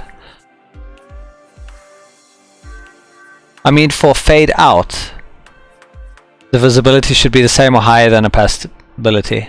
Yeah, I agree. That's what I'm figuring out now.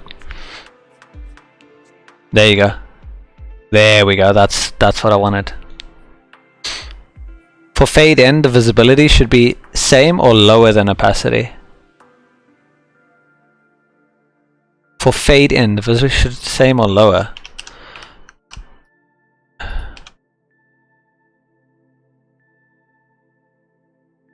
Interesting. What does a 10-second visibility do there? Is that how long it's going to take to show? That doesn't seem to change anything. Did you see that? I don't get it. I still don't get it. But I'm just going to set it the same. This one is how long it takes to appear from invisible to visible. But I don't get what the first one does.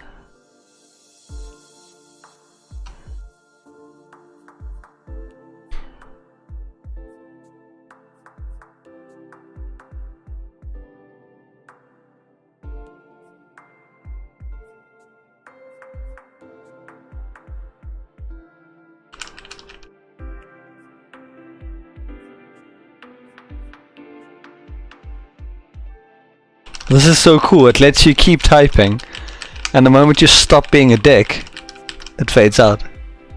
It's like, okay, you done now? Cool. Wait, what the hell was that?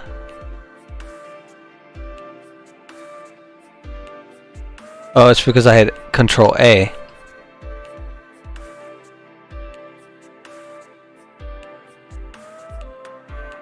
Is it because I'm hitting Control, or is it because I hit Control A?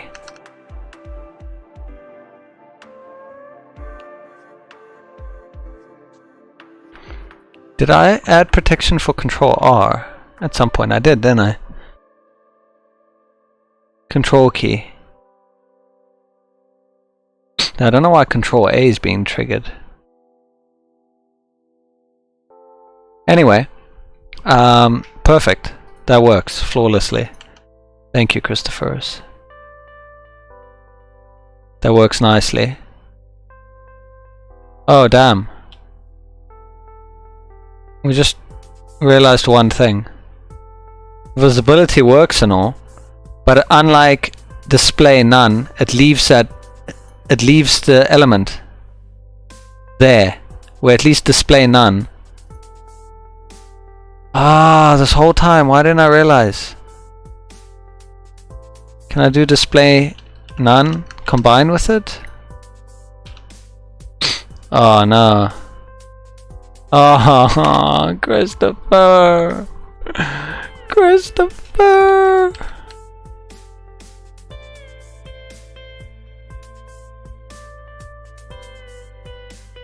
I literally didn't need visibility, then you just need opacity. Why do you need visibility?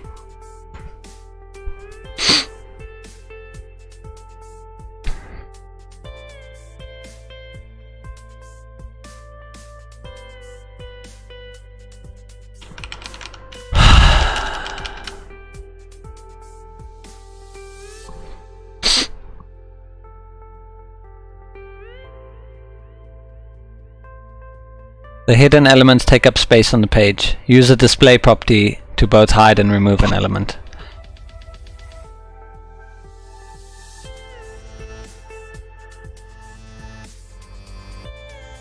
Damn it.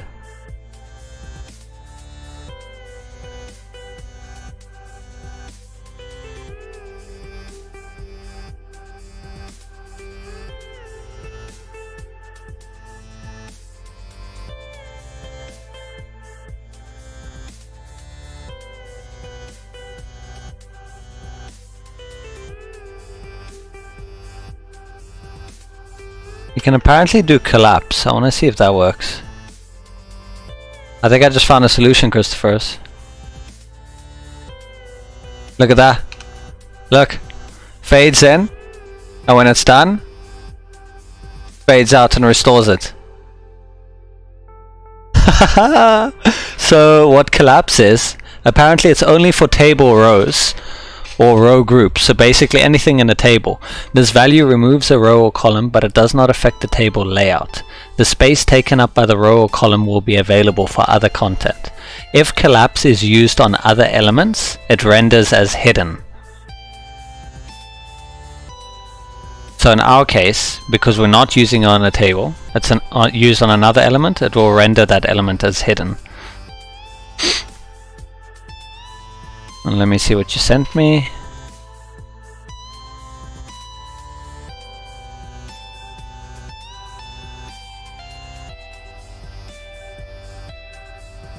Jeez, seems even more complicated.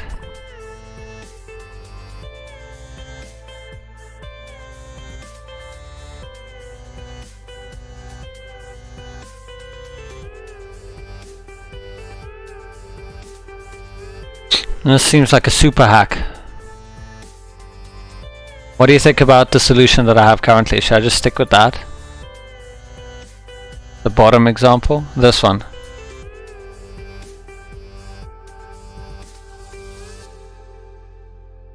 Just set height to order.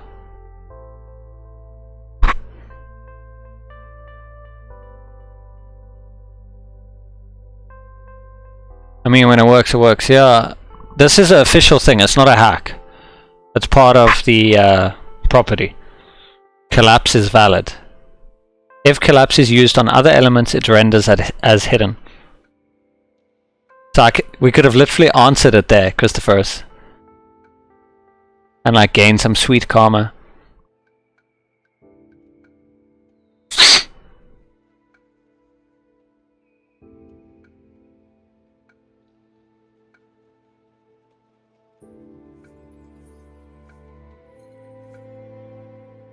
I can't believe no one has that answer.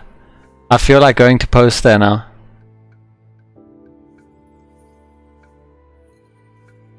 Because we literally found a solution.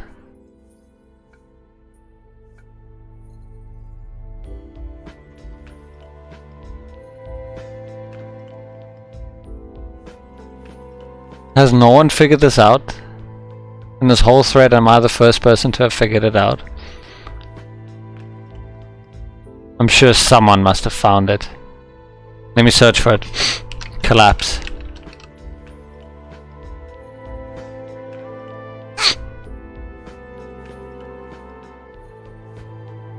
No one has figured it out.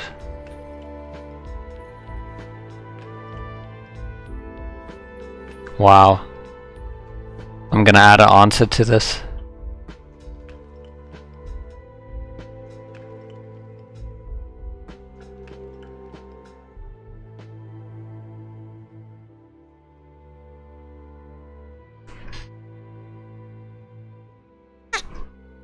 Gonna add an answer to this. That proves you're a genius.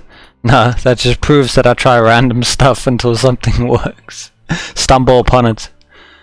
The only reason I even figured it out is because you mentioned visibility, and then I went to Google to see what it does, and then I read the properties of it. There's visible, hidden, collapse, initial, inherit, and then I read collapse.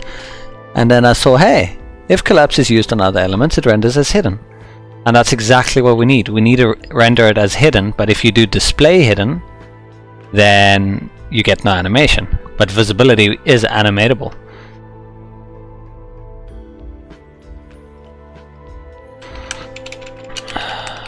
So I must remember to answer that to hopefully help other people that are stuck as well. But we can move on with the show now, because that works. I just wonder what it will work like on mobile. Can I get this thing to render on mobile? Where's the mobile thingy? Click. I don't know if this thing actually handles like mobile event type things, but I guess we'll see. No, it seems to animate just fine. And yeah, it removed the extra spacing too. We need to just handle that text. It's a bit long, I think.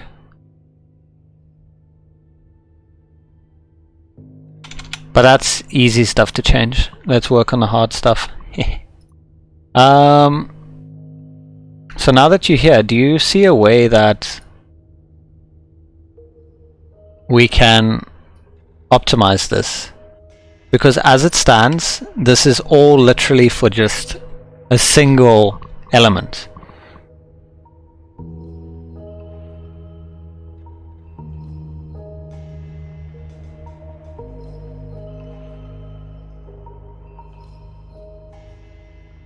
Sorry, actually it's not. It is dynamic. It is dynamic. I set it so that its error element is E. Whatever E is, the target, whatever the target is, so that input, the parent node that it belongs to, and then find the first span, and the only span we're going to have is an error. And then that is what the error element is, and then we set the inner HTML of that span to errors, which is an array, and the number. The number we pass in is the error number. I don't know if there's a better way. That corresponds to the array. So for example, 0 is for day, 1 would be for whatever the next error, 2 for the, you know what I mean? Do you think that's a good way of doing this? Because then all of this code is literally for all of the errors. I thought it would be for one. I forgot I made it dynamic. So let's test it quickly.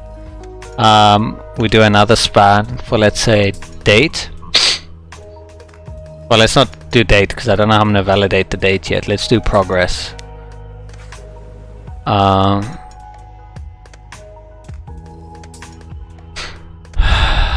Progress, right? Yeah, here. So span class, error hidden. But then I have to register for input progress.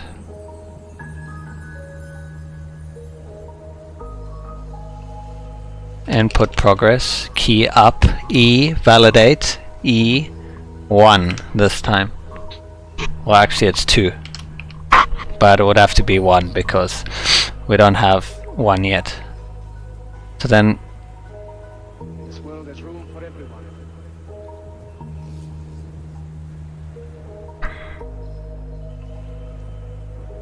Good Earth is rich.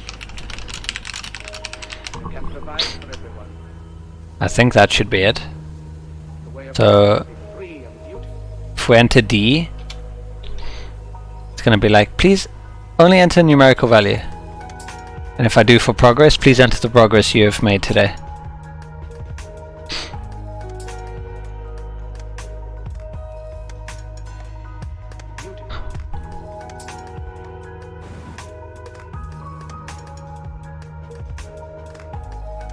But that shouldn't really trigger. That should only trigger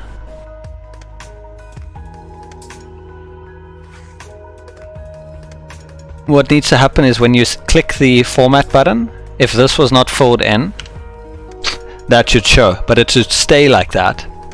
And when you start putting something in here, then it fades it. We can do like a different part for that. That's simple enough. You're doing, oh, that's jQuery, I'm guessing.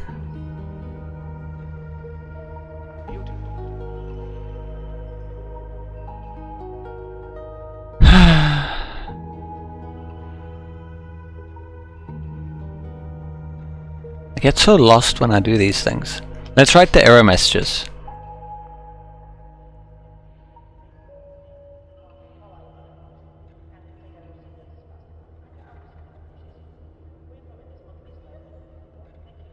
Please enter the day in a numerical value. Please enter the progress you have made today. What is that? What's the order?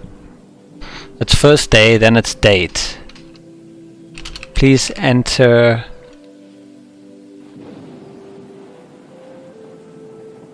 That should be like day today. No, but we don't want to set a default because this could be for another day. So please enter the day you are logging. Please select the day you are logging. Please enter the progress for this day.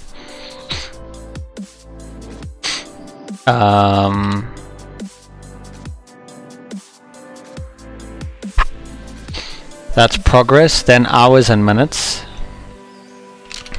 Enter hours.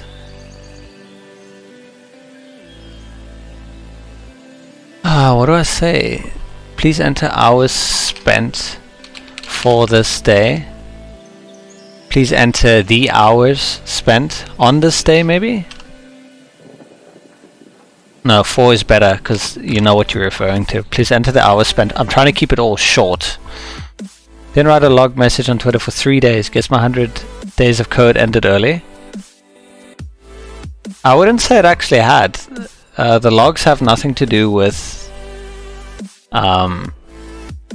you actually doing the work. If you just write the day, so like day, I don't know, what are you on, 65, 66 to 69, then you could just summarize what you did in those days, because you still did things. And I mean, you're helping me, and you help me for at least an hour every day. So that's you doing your hour, because it is coding. So no, you technically didn't end early. You have been doing your progress. And doing the Code War stuff counts. I don't know what else you do, but I know at least the stuff you help me counts. Please enter the minutes spent for this. I just want it to seem like it's either hours or minutes. They need to like specify both.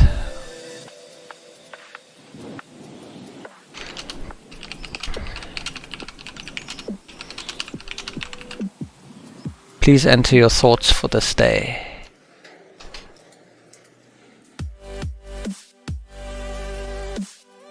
This is not gonna... This is optional, so I don't need to log these, thankfully. What else did I say is optional? The day isn't optional, the date isn't optional, the progress isn't optional. The time spent...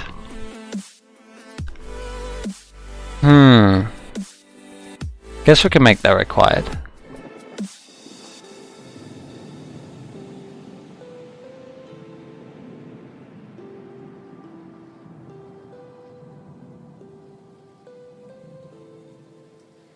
We can make it optional. The hours and minutes can be optional, hey? It's just the thoughts that are required. And the title and the URL. Day, date, progress, and thoughts are required. Hours, minutes, and title URL can be optional. I think I've set it like that as well. Hours and minutes are not required.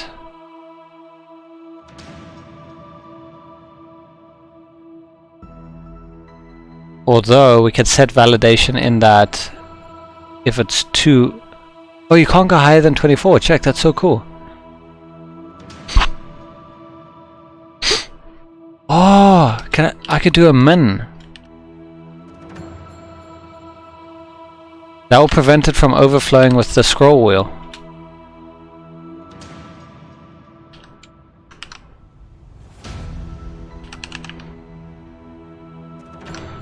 Because I could scroll, and then I went under there. I can't go under anymore. Perfect. Perfect. But if I go -1, how's that not giving an error?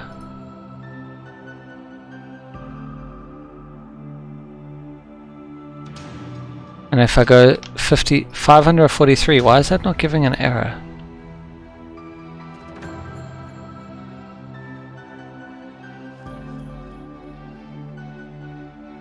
It sets it to 24.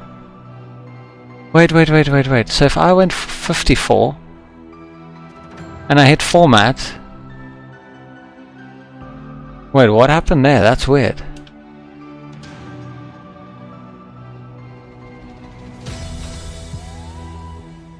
I swear, when I... Please enter a number. Why is it doing that? It didn't used to do that before. Is that because we did it as a form? Type number. Required. But why is it trying to stick us up all the way up there?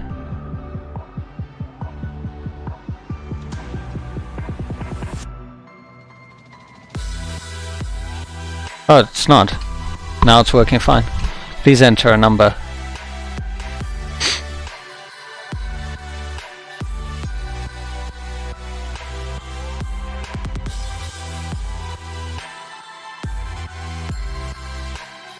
Okay, 4. And now if I skip and I go down, please fill out this field. Oh, that's cool. And now, please fill out this field. Huh.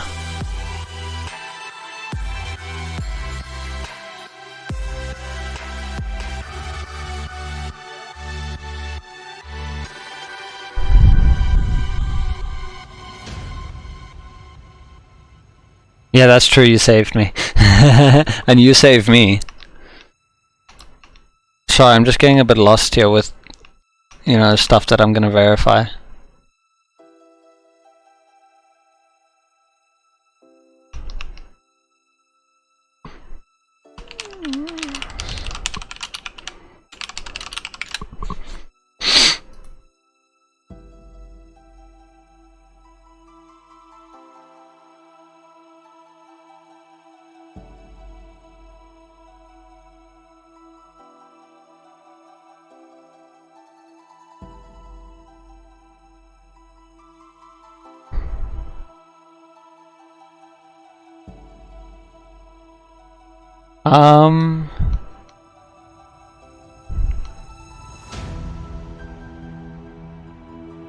How do we set focus? I wanna do something for input. I think it's focus dot input focus. I wanna change the background to either be lighter or darker. I'm not sure yet. Let's see how it works. Oh, that's cool.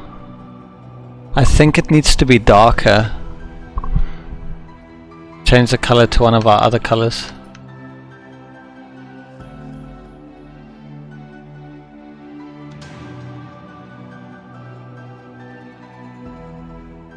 $666. Oh, that doesn't work. Either that or it can be the red. That can be a bit too much. Like, what are my colors that I work with? I have a secondary color. And I have a primary dark. I have that 212121.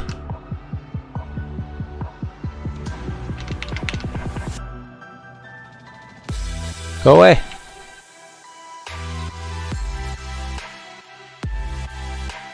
Is that too dark? At least you know which one you're on, right?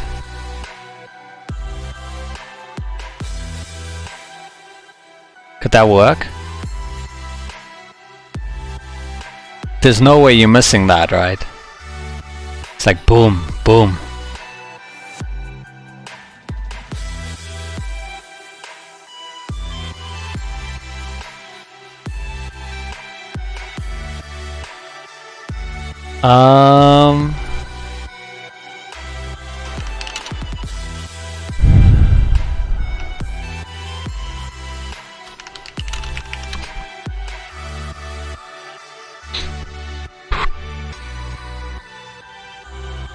What do you call this when it shows you previous stuff in it? That's not autocomplete, no.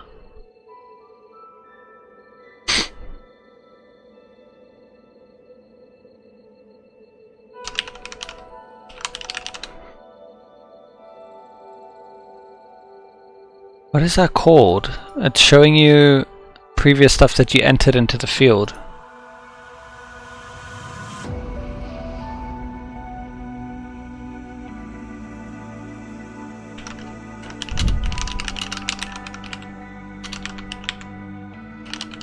I don't think it's autofill. Autofill is when it automatically fills. I think it's input history. Oh, it is autocomplete.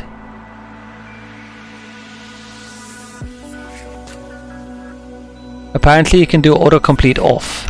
I think we're gonna do that for progress and the other stuff. So where's progress?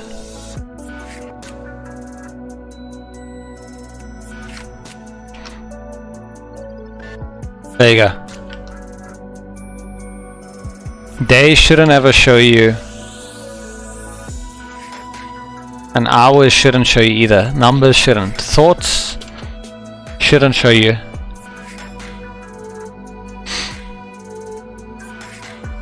And link shouldn't show you either, I think.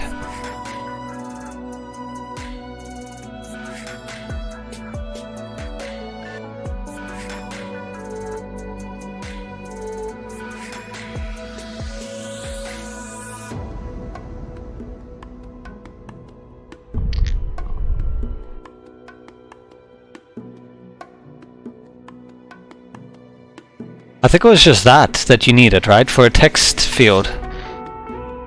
Because that's a type text and we don't use type text anywhere else. The others are a text area and I've never seen text areas remember content. And this is... Wait, title. Isn't title text? It is text, but then why isn't that showing? Why isn't that remembering stuff, but the other stuff it is? Weird, right?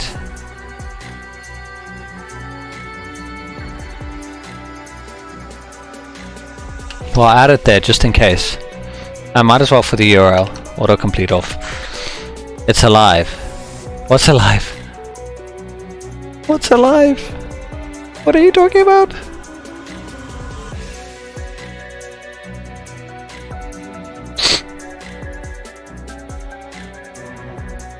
There. No more suggestions. And then I don't have to worry about that hideous white because I wanted to restyle it, but then I realized if I don't show it, then I won't have to style it.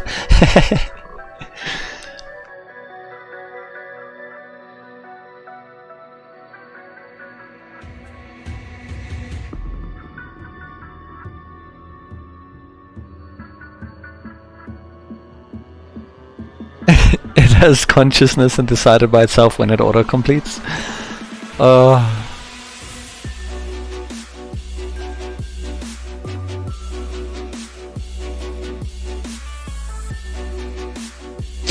I think this looks good, right? What do you think about this color? So you know that you're on focus when you hit tab. Does that work?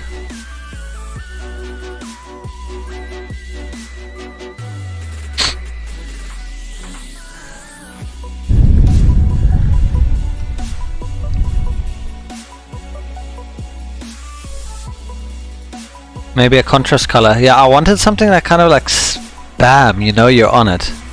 Yeah, I'm also not good at UX, as you can see. It's clearly visible. Like there's a massive difference, so you immediately know. I mean, I could have it my red. I do have a red, but it's probably going to look hideous. I have a specific red.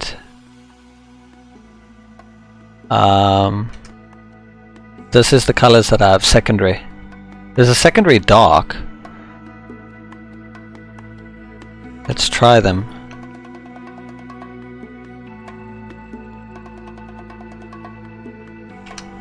This is apparently my dark. But apparently red is bad. You don't want to use red because red means error. I could have the thing turn red if there's an error, you know what I mean? So I think that's bad. So it can't be red at all. We chose a really bad color while secondary. And we can't use 4848 because that's the color of the background we're currently on. So it's only 2121, or otherwise we need a new contrast color. People have said they don't like the red. So what color should we get? If we look at Google's material colors,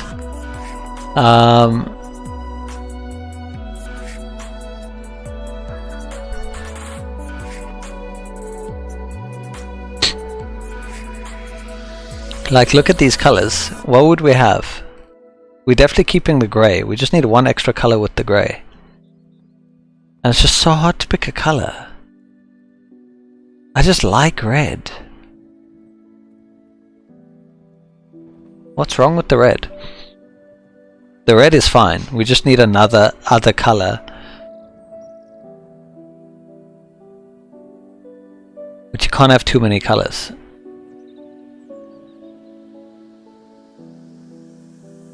I don't like any of that. Ugh.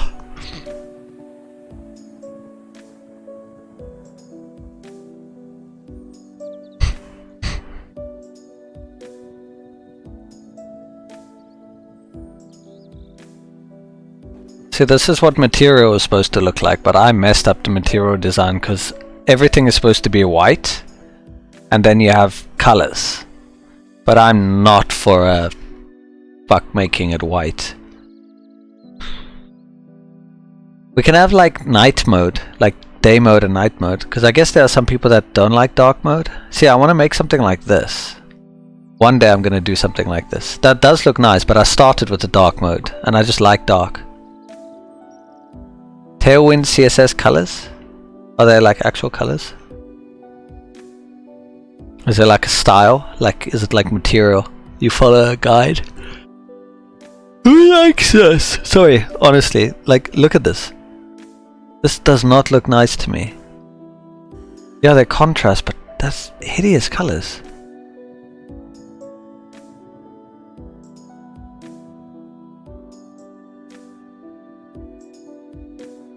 And like, I don't see any of these colors going with what I want.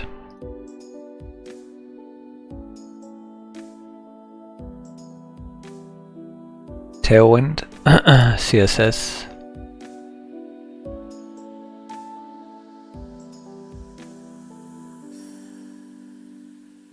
Oh, they got a color palette?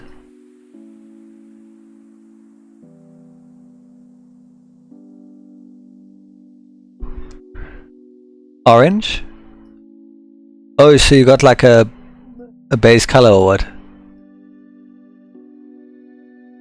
So grey, and then these are all the colors that go with your grey. Yeah, do you see? The only thing that ever works with freaking grey is black and white. That's like the tones. That's why it's so hard.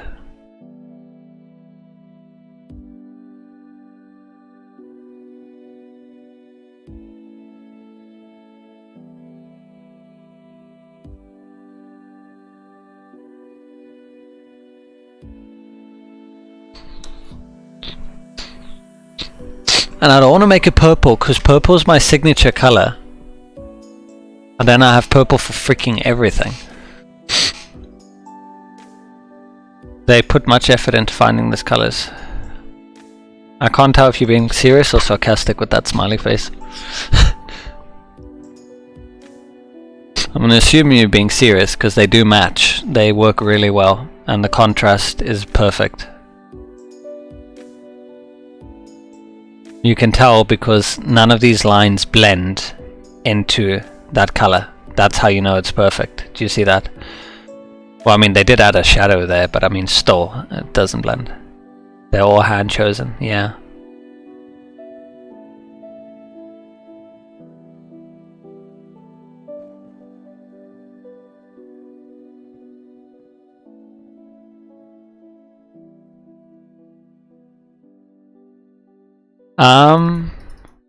So if we went red, we would have access to these colors.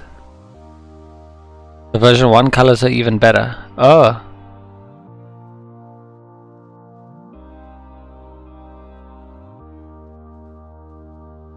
How do you access version 1 colors?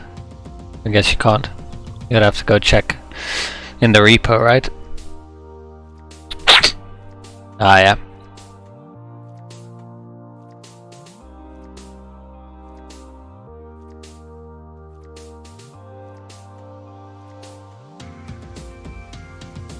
Nine shade. Oh, that's nice.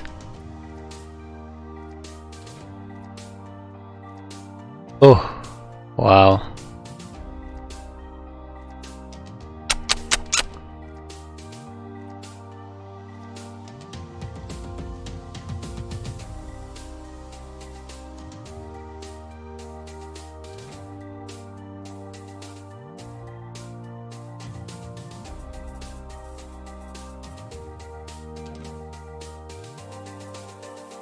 So what is Tailwind about?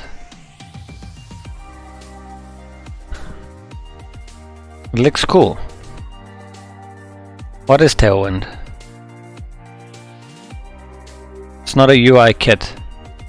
Doesn't have a default theme and there are no built-in UI components.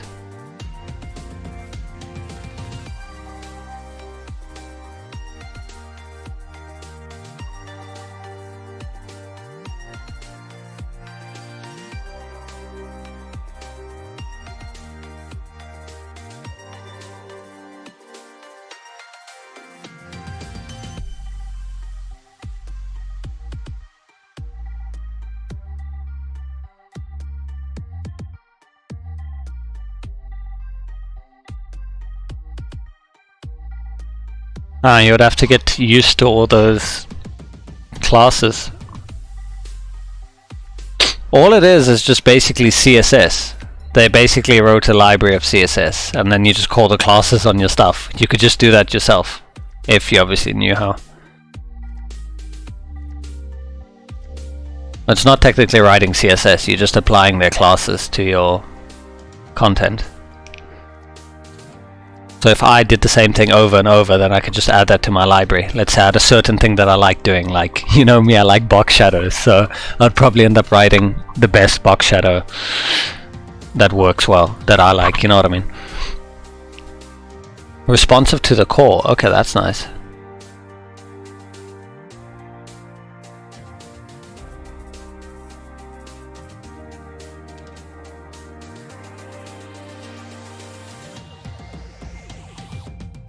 Oh, so SM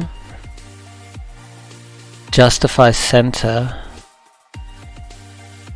Can you have colons in the CSS class? Is that valid?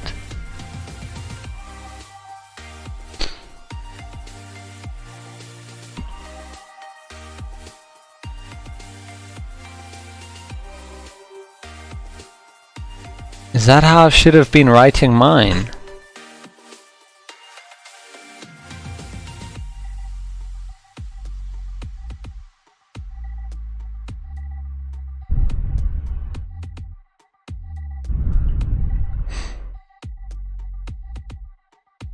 That's something to check out. That's cool. That being said, do we have any colors that we can use? We chose grey. The problem that I have here, Christopher, is, let's say this is their color scheme. When they say base, I'm assuming they mean that's what the background color should be, right? So you have that as your base, and then everything else can contrast with it. The black goes on the grey, etc. But what if I wanted that to be my background? That black.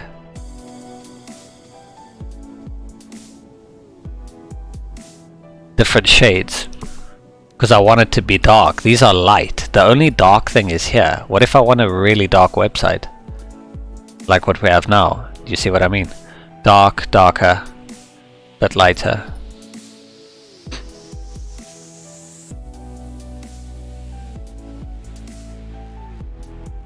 That shouldn't be red. That's an error.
Sorry.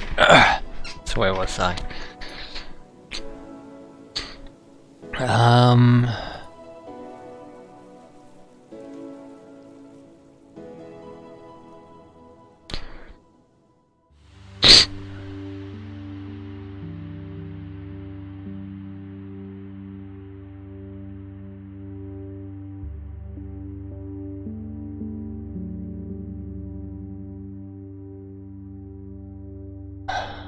I guess we can use 3-1.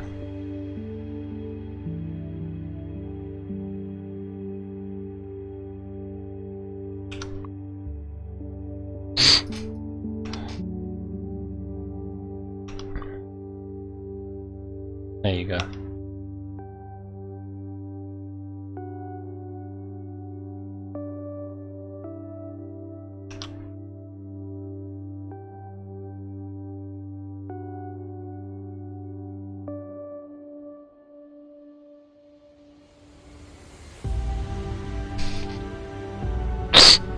Cool.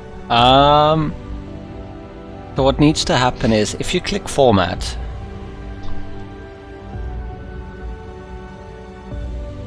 so as you're typing, you need to know, please enter the date and numerical value.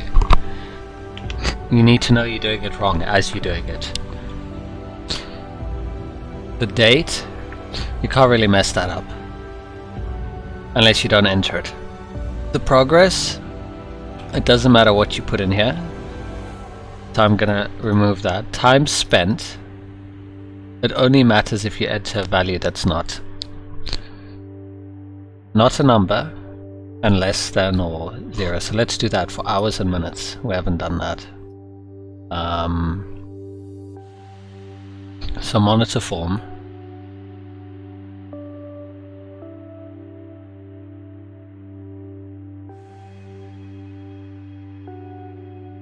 Oh, we are doing monitor form, but it's not doing anything. Oh, I think I put monitor form for there, right? Didn't I? What did we do? We did validate. If key length and is not a number, prevent default.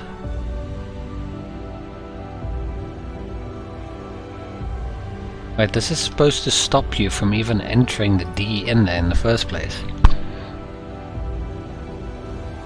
So something went wrong here under validate. It's on key up right now.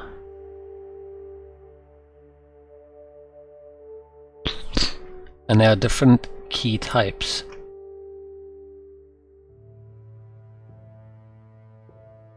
What about key press?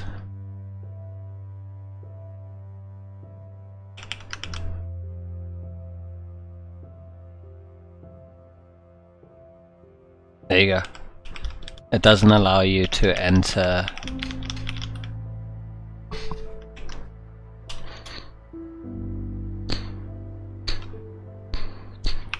So 1.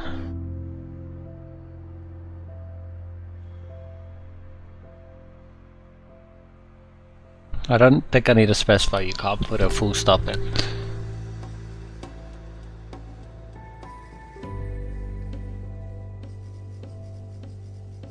You make dark stuff? Oh, I'm gonna save that. There we go, thanks. Cool, so that works.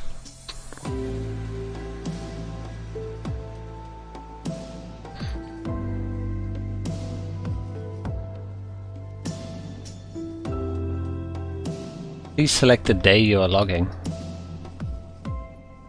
What? Okay, those errors need to stop. We're only logging for day, key press. Progress, we don't care about. Input day, we're gonna monitor the form.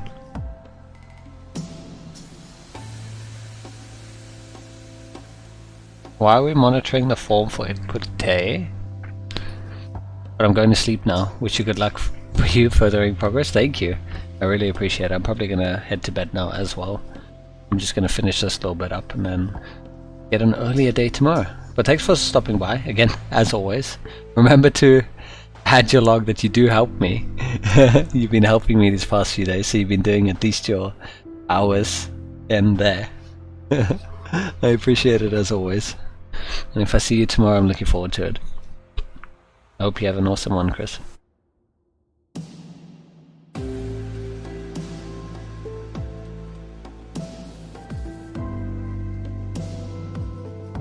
See you tomorrow.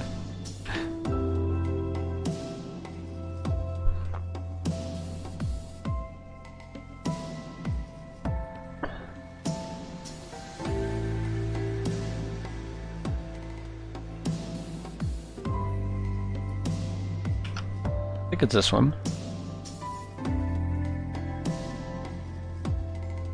Yeah, it is this one. This is what prevents me from doing anything, but then I still need to give an error.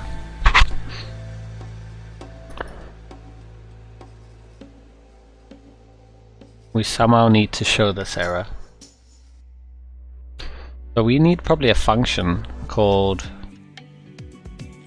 display or show error that takes in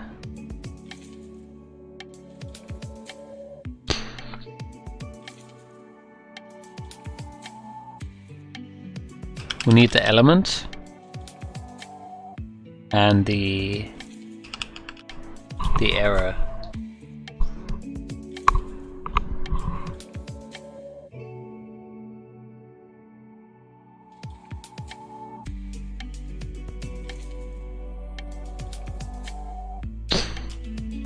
The element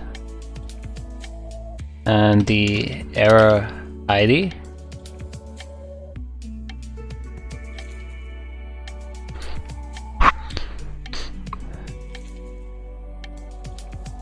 We want this thing basically.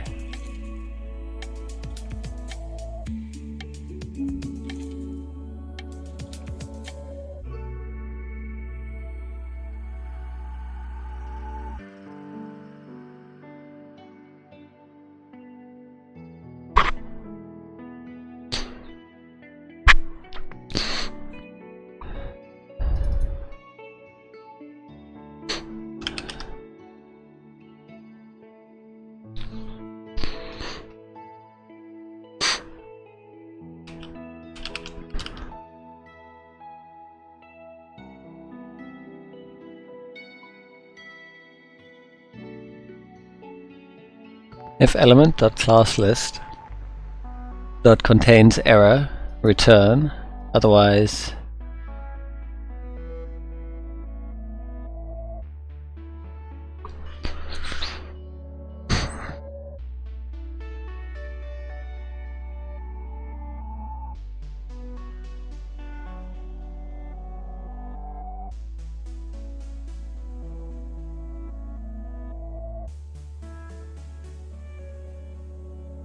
We're not doing an assignment.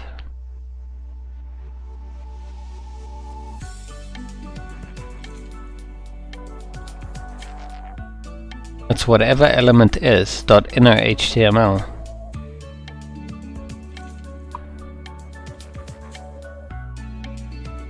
Assignment to property of function. I'm not trying to reassign. It's inner HTML. Okay, hold on. When you call show error, we need to know what E is.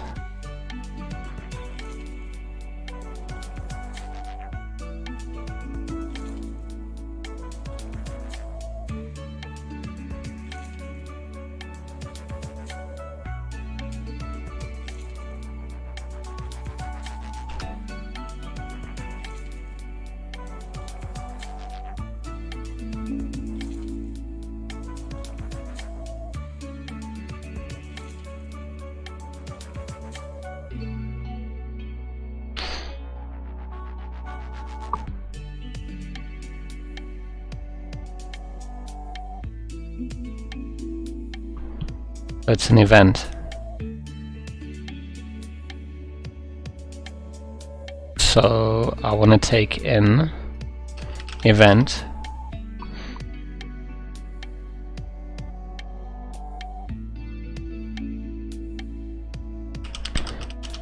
element equal to event dot target.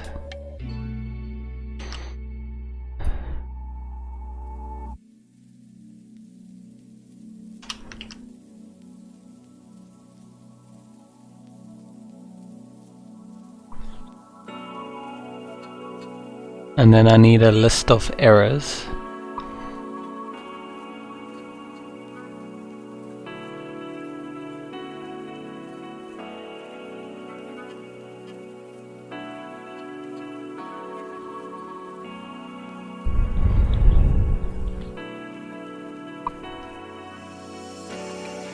I could probably just literally hard-code it, string.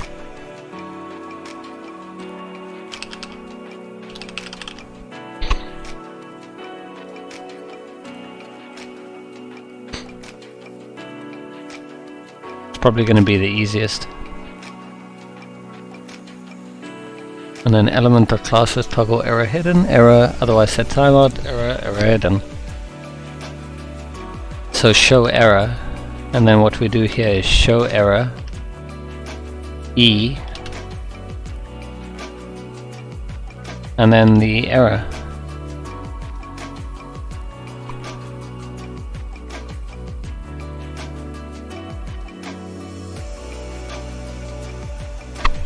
If input element dot value less than 1,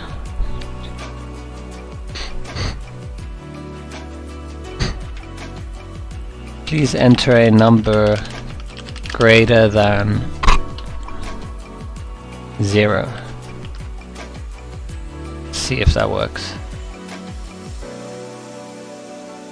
Oh! We hit the It's not event.target, it's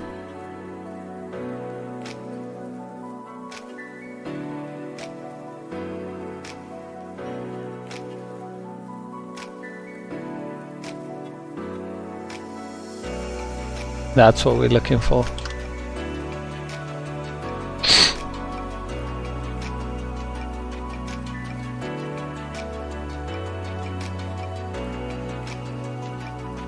Event.target.parent node query selector span. That's what we're looking for. Please enter a number greater than 0.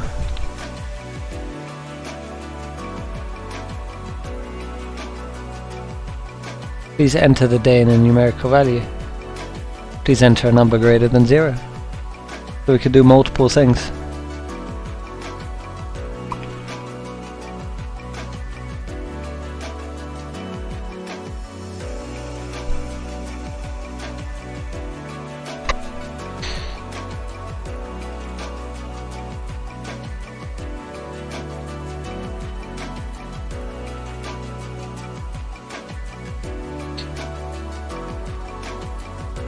Instead of saying please, I could say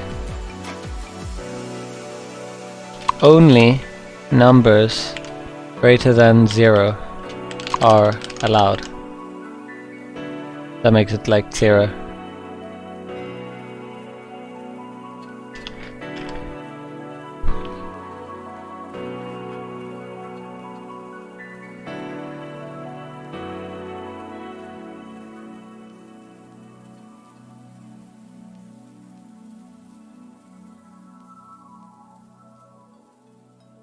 No, it's fun. Let's make it more human friendly.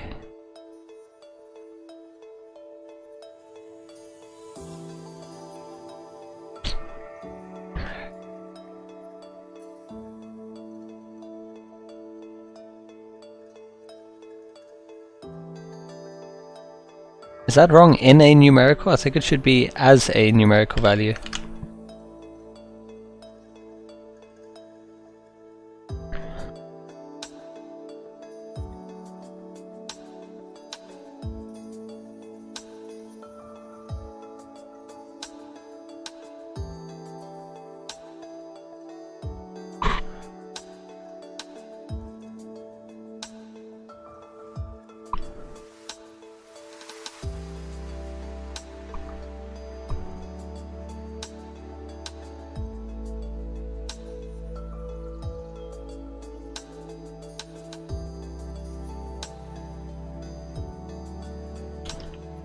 And then hours and minutes should also be validated.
I need to make sure it's not a number.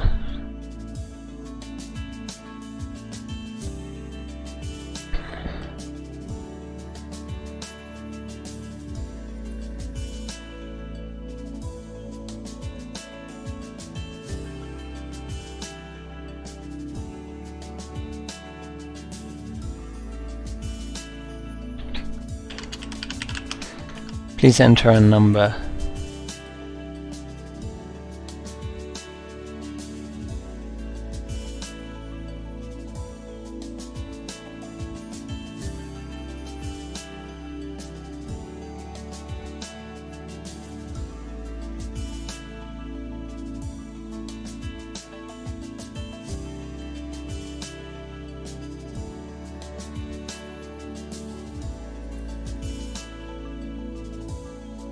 We need a register for monitor form. Input hour and input minute.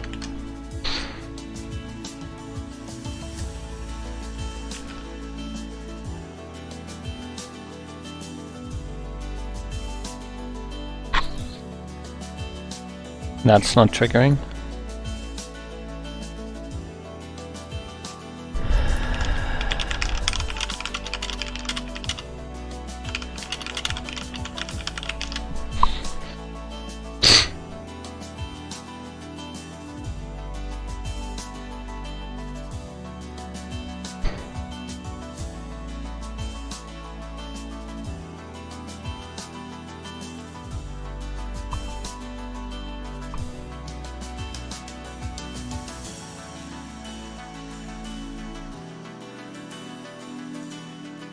We can use type of, can't we? So we can do if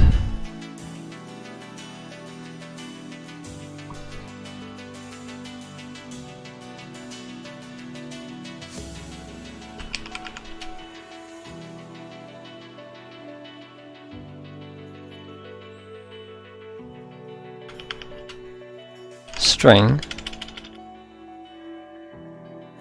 or we can do not equal to number.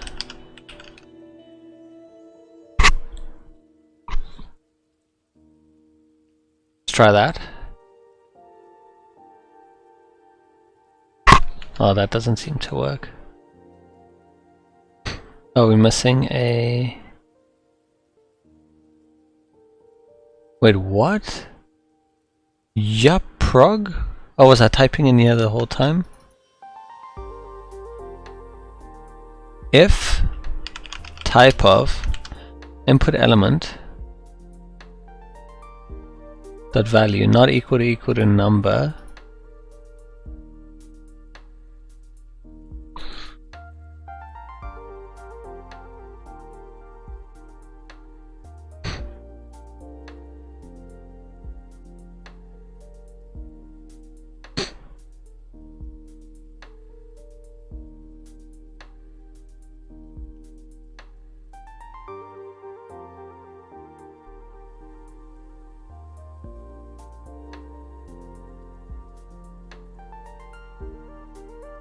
oh, we're missing spans now. We're missing errors for them. 4 hours and 4 minutes. There we go. Now they got their spans.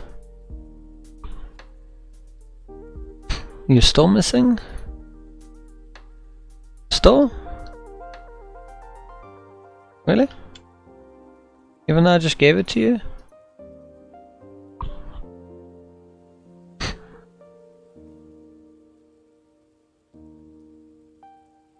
All of you are gonna need one though, so I might as well add it to all of them.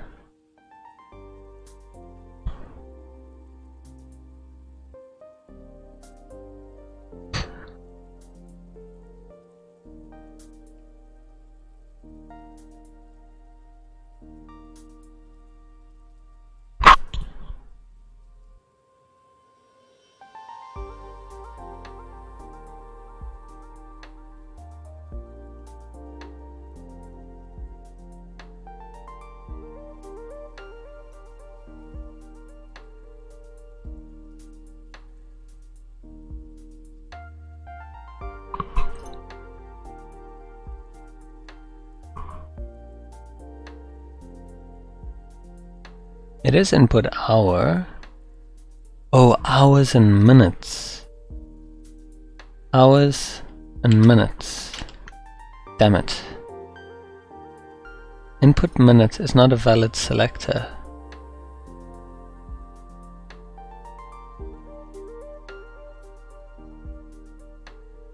Oh, there you go.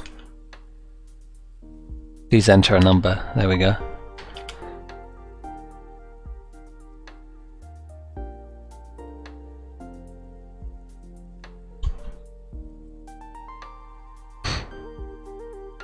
Two is not a number?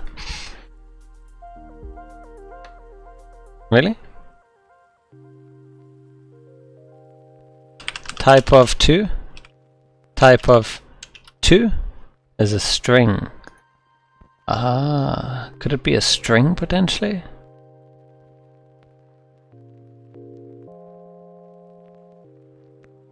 Console.log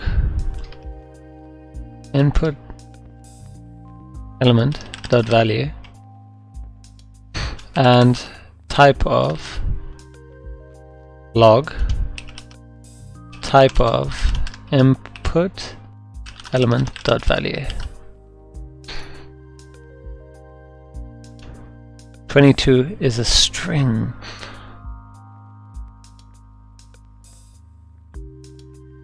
Damn it.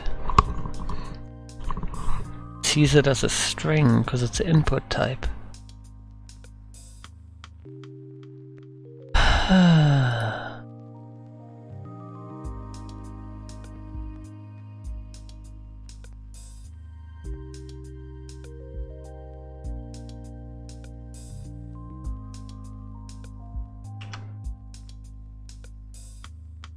That's fun.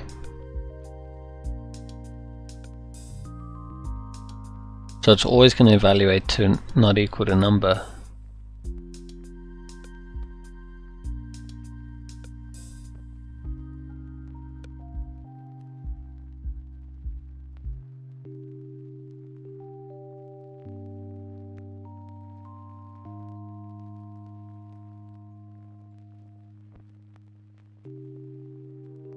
Um.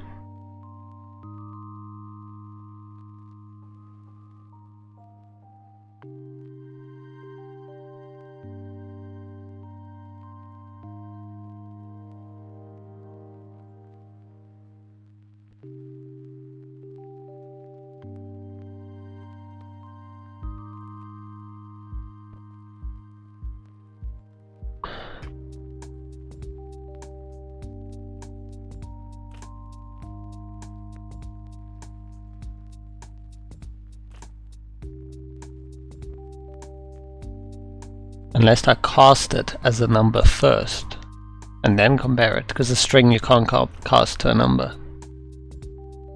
Well, I mean, you know, if it had like letters in it, you couldn't convert that to a number. 2 as a string could be cursed as a number, but because all of this is a string, doing type of is gonna fail. What are we trying to do? Basically,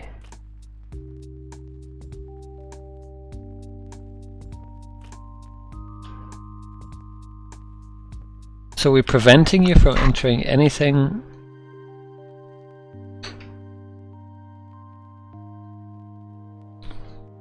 That works, at least, the regex expression.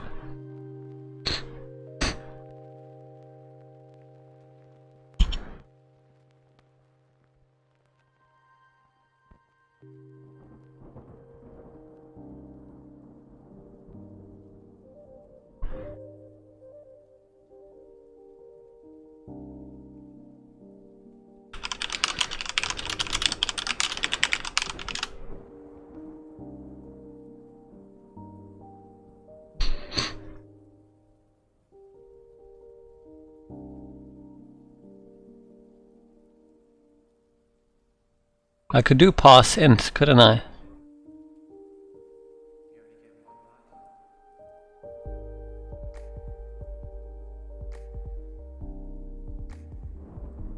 Pass int the text.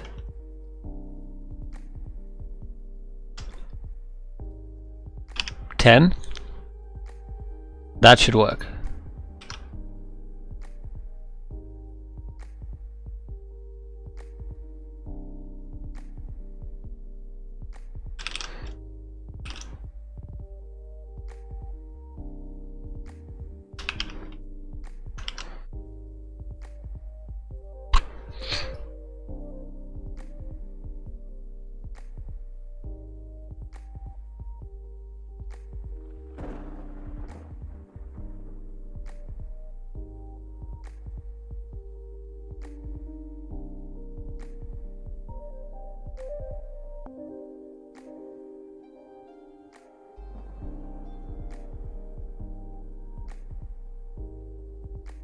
So 2 is a string, 2 is a number, perfect. So if I add a D, D's a number? The hell?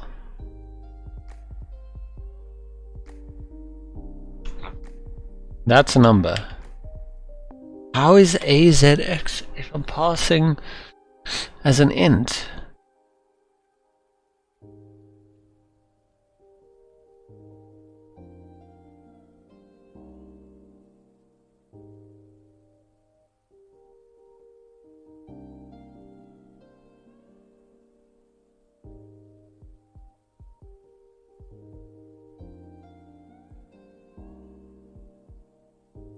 Oh, we want number.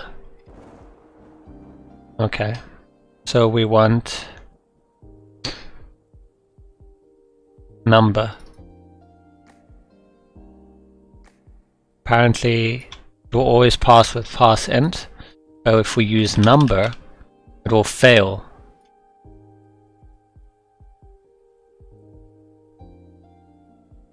There we go. Let's try that on.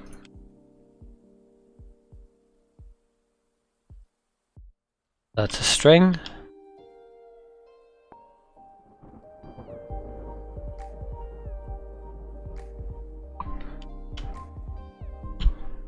Number is not defined. Oh, it's capitalized? What? I had no idea. I'm learning new things constantly. Jeez. That's why it didn't work. The D is a string, but then it gets converted to a number again. That's a number. That's a number. But why is it V?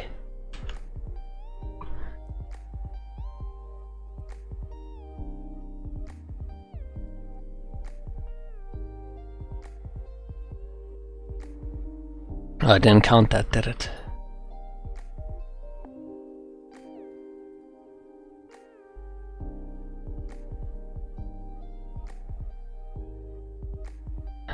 Okay.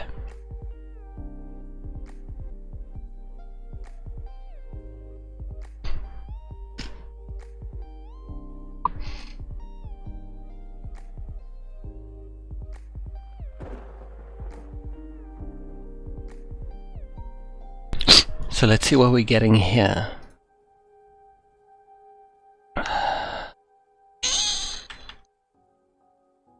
These two.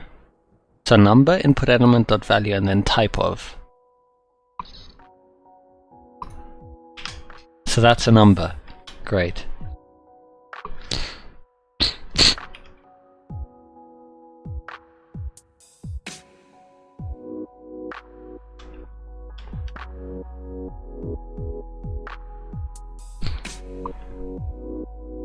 Where's it getting number from?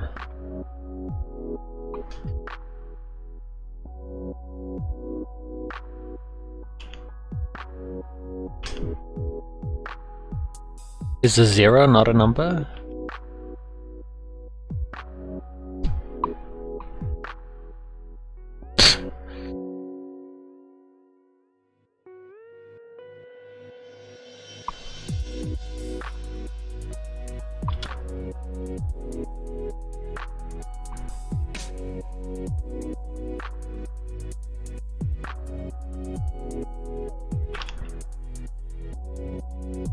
It should return not a number, I don't know why it's not.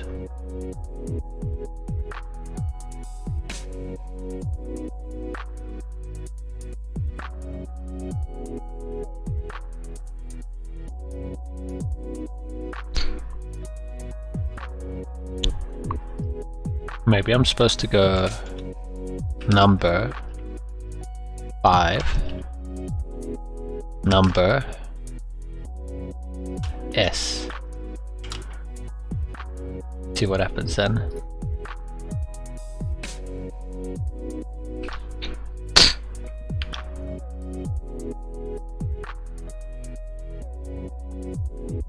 Weird.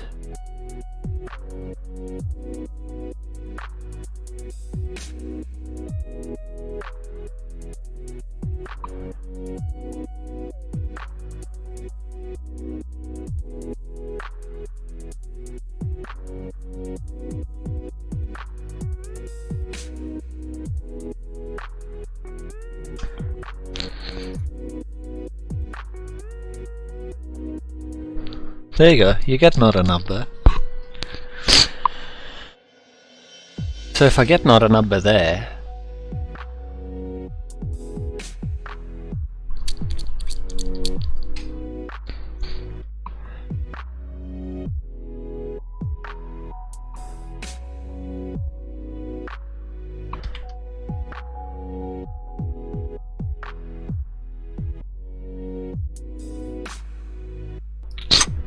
so if that works,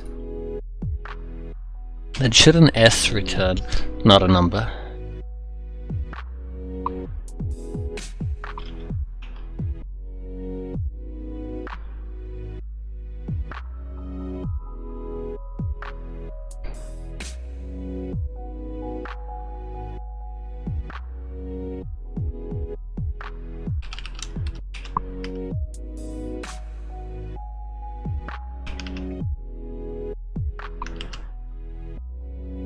Try that.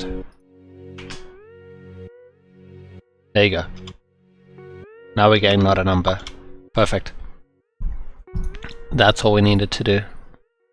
We needed number, and then we needed to pass the integer.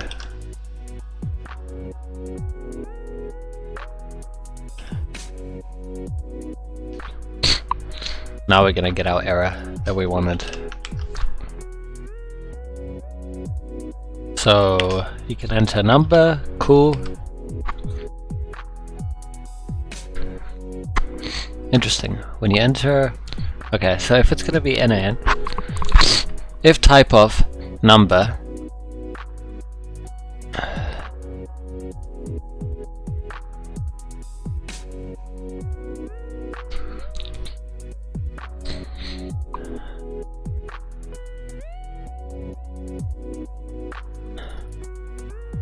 what if we just do NaN? Is that valid?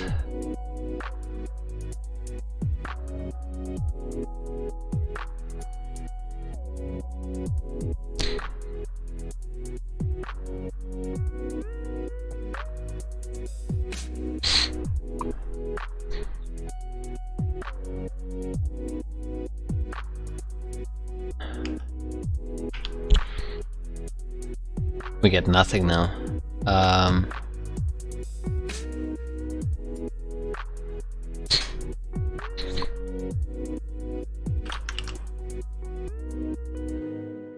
Try that. That should have been not a number.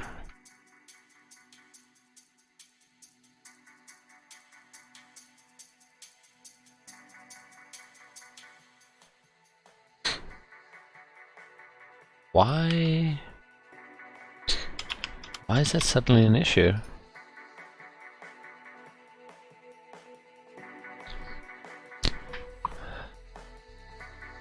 If I do console.log,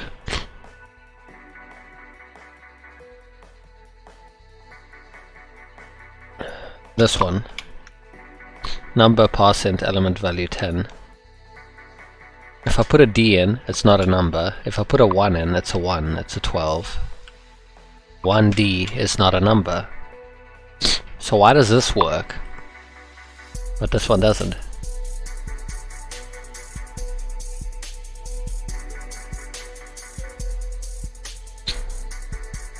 Exactly the same.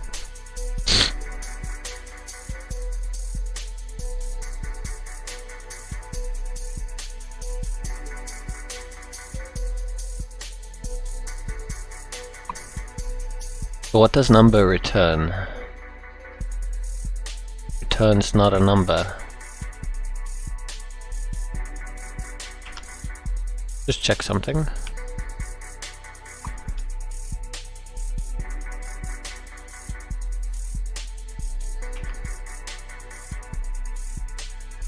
If not, is that what I'm doing wrong? There you go. It won't give you an issue when you enter this, but when you enter D,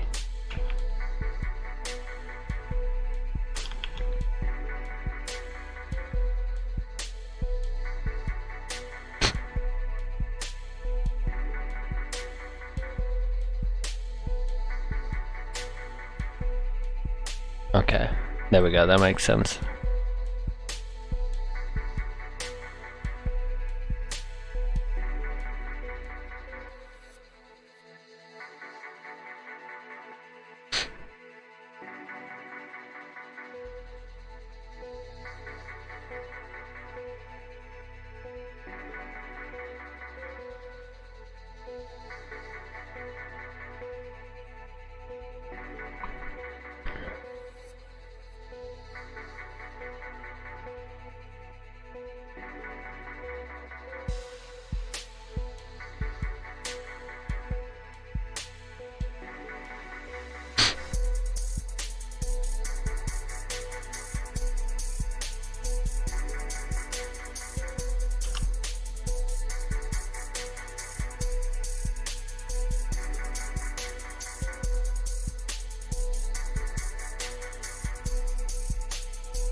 Okay, so what have we got? Please enter a number greater than 0. Please enter a number.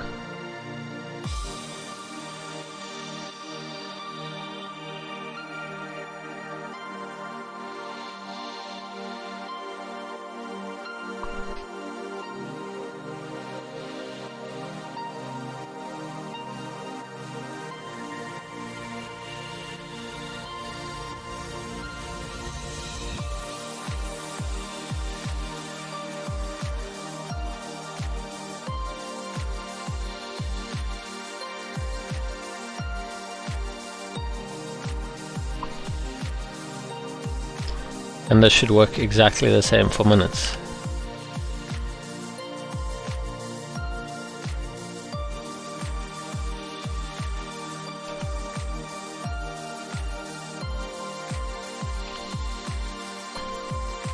Perfect. Wow! I think we did it. Please enter the day as a numerical value. Please enter a number greater than 0.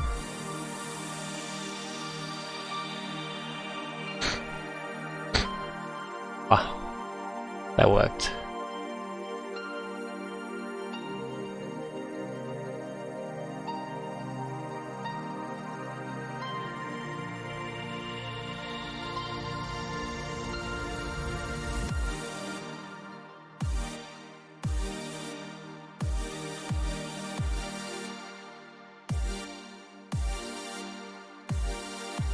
Yeah, so cool. I think we're done with this.